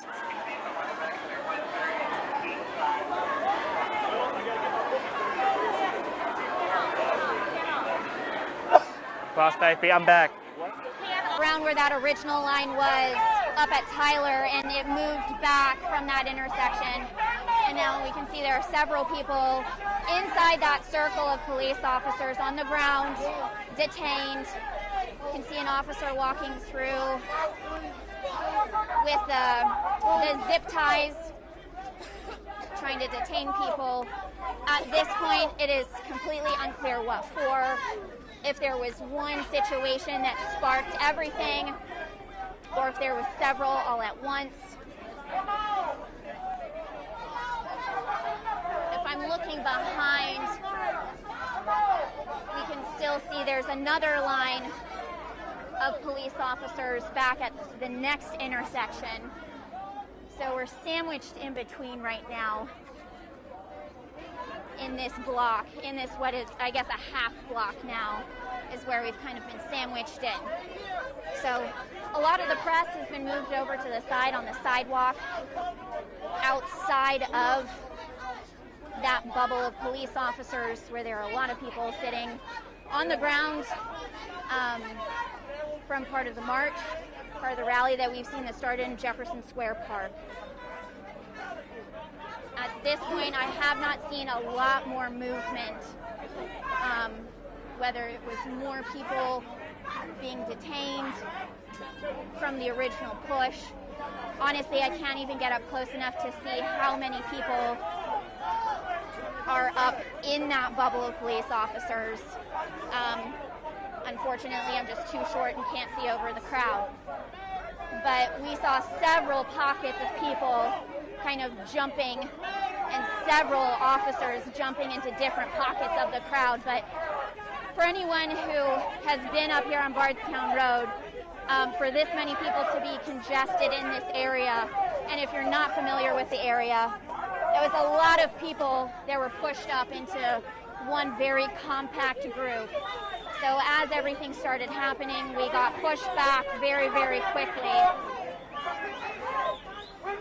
We have not heard a single pepper ball since that first round, but you can still kind of feel that in the air every now and then if you walk into different pockets. The crew from the group that is outside and not detained by police officers, they're trying to get on the bullhorn, kind of explain what the next situation might be, whether they're going down a side street, whether they're going to try and turn around. It's not clear, but At this point, off in the distance, I can hear the LMPD bullhorn. That's usually when LMPD is announcing an unlawful assembly in the street. Unfortunately, we're too far back. I cannot hear exactly if that's what the announcement is.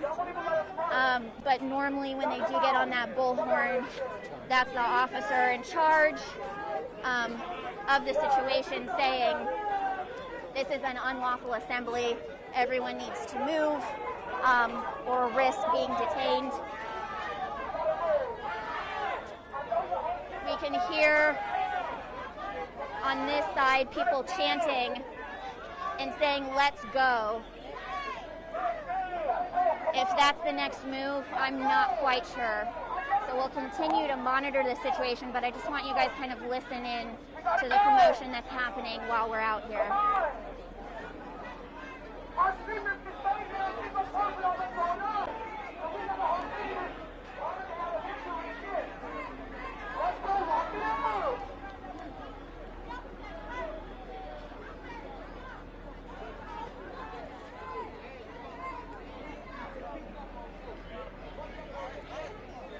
For anyone just tuning in, we were completely blocking the street. Protesters were from one edge to the other, and so was the LMPD line from one end to the other by the time we walked up here. I'm trying to count kind of through the legs of how many people are down on the ground being detained, but I can't even see through there. So many people starting to say, move on out. We're going to keep moving. It's kind of the word from protesters that are not inside that bubble, saying we got to go, we got to move. I can still hear the police bullhorn going off on the other side, but it's not quite clear exactly what they're saying.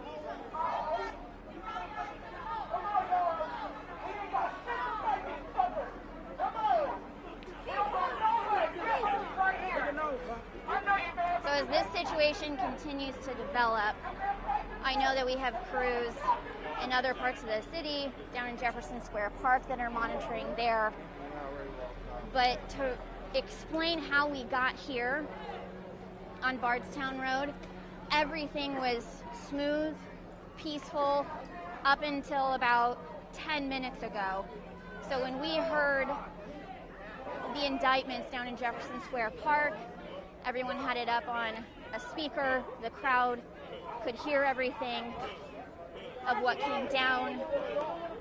And then from that point, this group left Jefferson Square Park and then started hearing back up. The police line.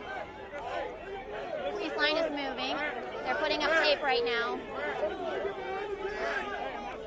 Please get out of the road.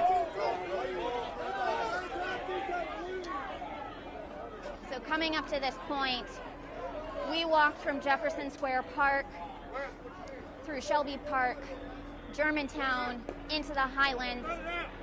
Everything up until, like I said, 10-15 minutes ago was smooth. Did not see a single police officer, law enforcement of any kind along the march. People continued to move through the streets. Officers are asking us to move out of the street, so we will. And then whatever the commotion was that started things off here on Bardstown, as protesters were edge to edge across the street on both sides of the sidewalk, then that turned into what you're seeing right now of police officers creating a line on both sides. Inside that line of police officers are several people sitting on the ground who are being detained. And now we're getting told to move back. And marching in sync. We're going to walk back carefully.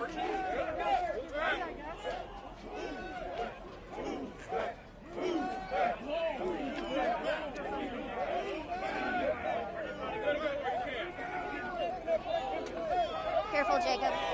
You're going to step off the sidewalk. There you go.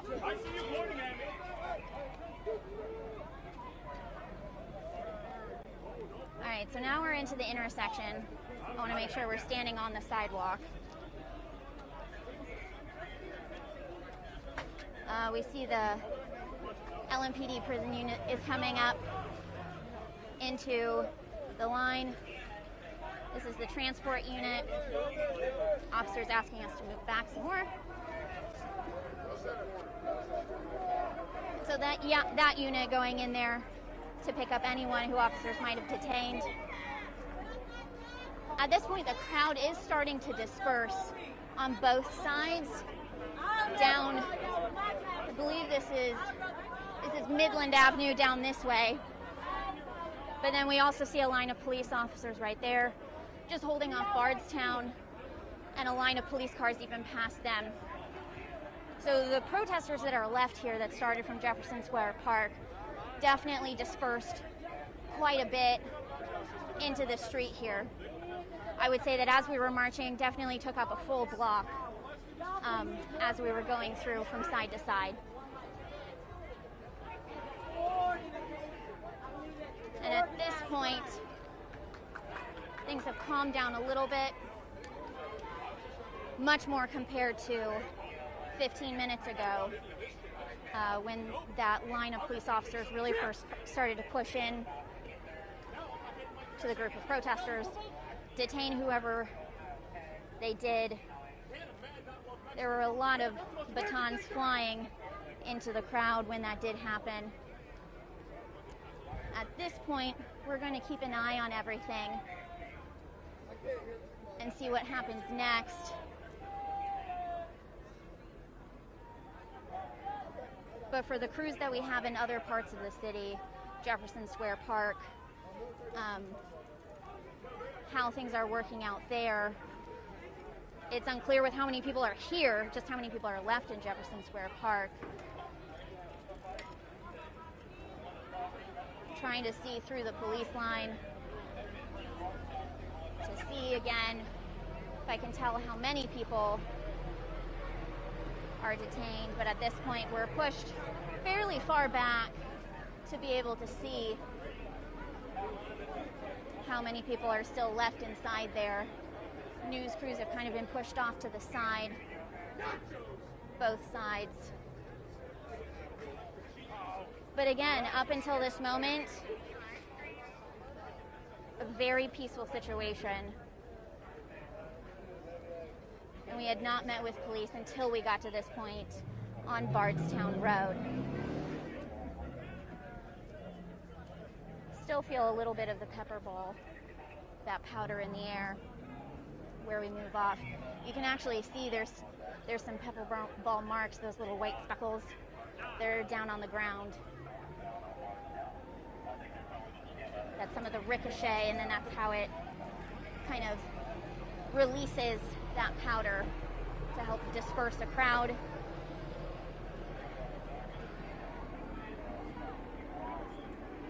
Much quieter now. We take a look back down Bardstown Road.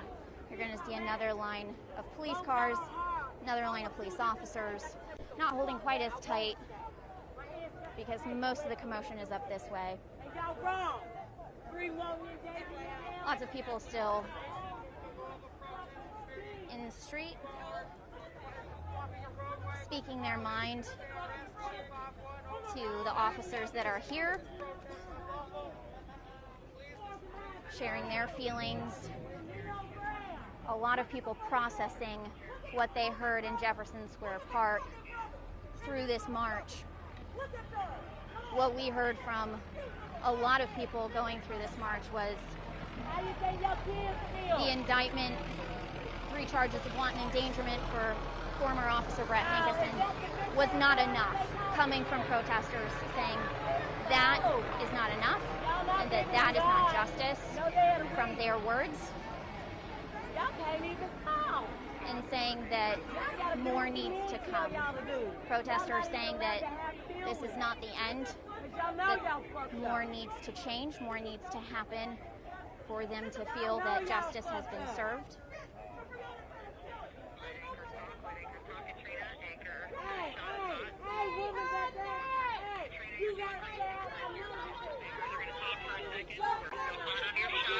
You're doing awesome. Yeah, we're releasing that this afternoon. Y'all would split these motherfuckers. But no, it's fucking us. Act like a mother. Fuck they money. Fuck you, motherfucker. Fuck all y'all. Bitch ass fucking police officers. Hold up, you got organized crime.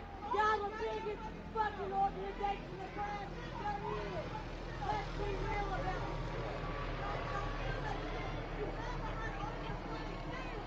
Y'all want to penalize us for being like y'all. Y'all are organized crime. Run for me if you want to. I don't give a fuck. It's a fair game, it's a motherfucking lie. At least I know when that I ain't going down at the hands of y'all. Too many eyes.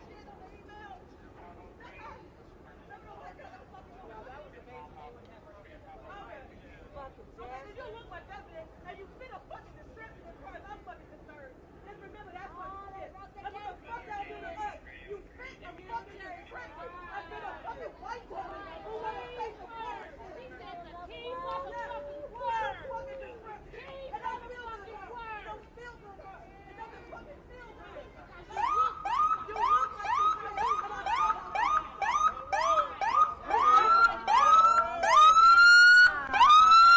He's a good motherfucker.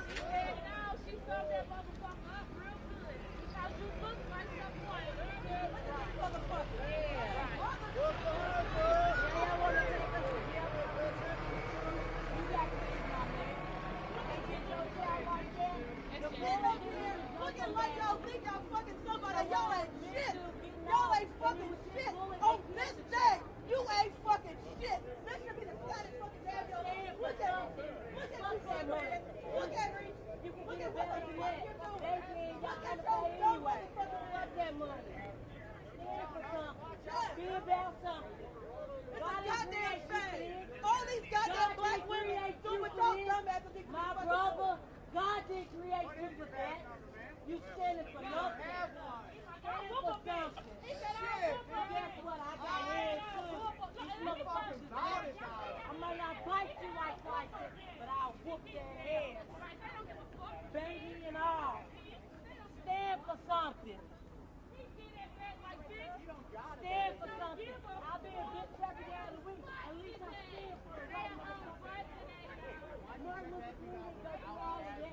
For you to stand up for these injustice, motherfucker.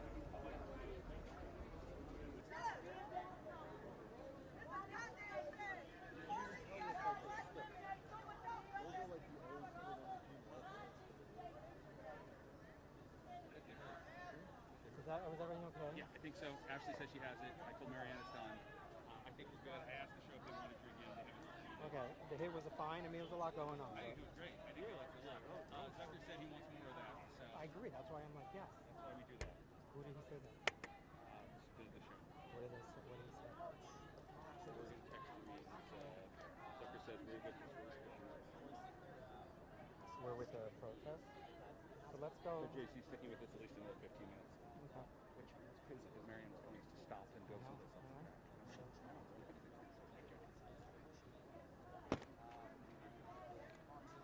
Where's Dave?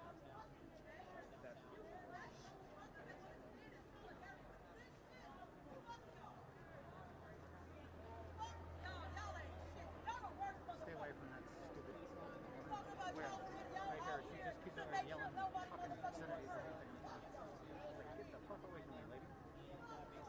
Now I'm waiting for them to start putting people in the paddy wagon. Yeah.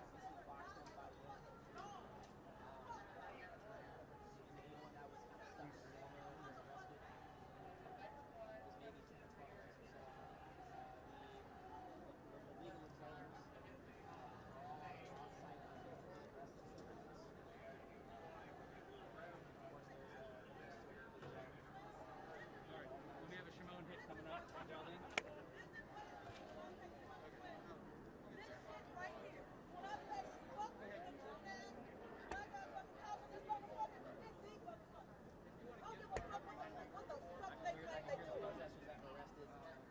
This 6044, right? No, 351-4512. When we say fuck her. Hey, say it again. When are you looking for Shimon?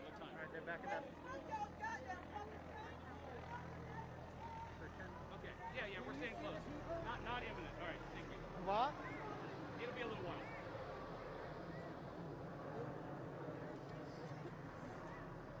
People sitting there.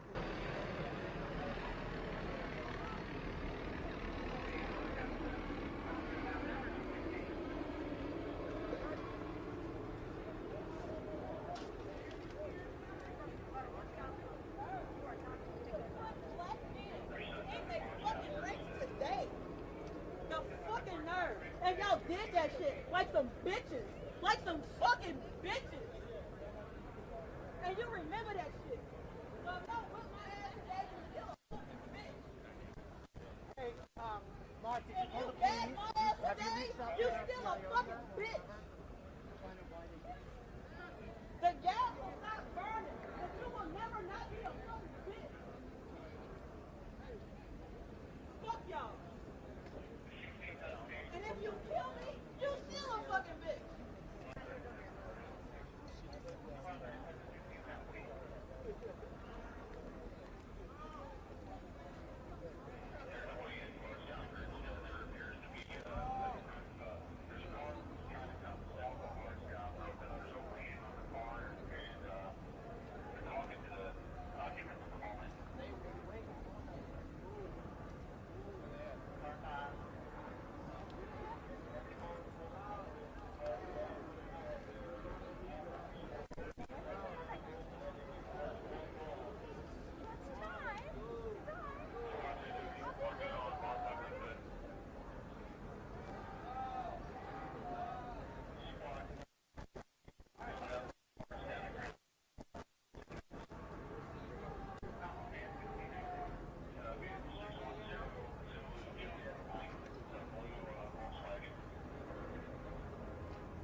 Yeah, the toy buddy system.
I'm good right now, thanks.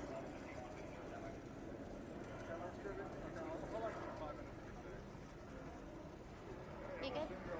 You good? Mm-hmm. Okay. You good? Yeah.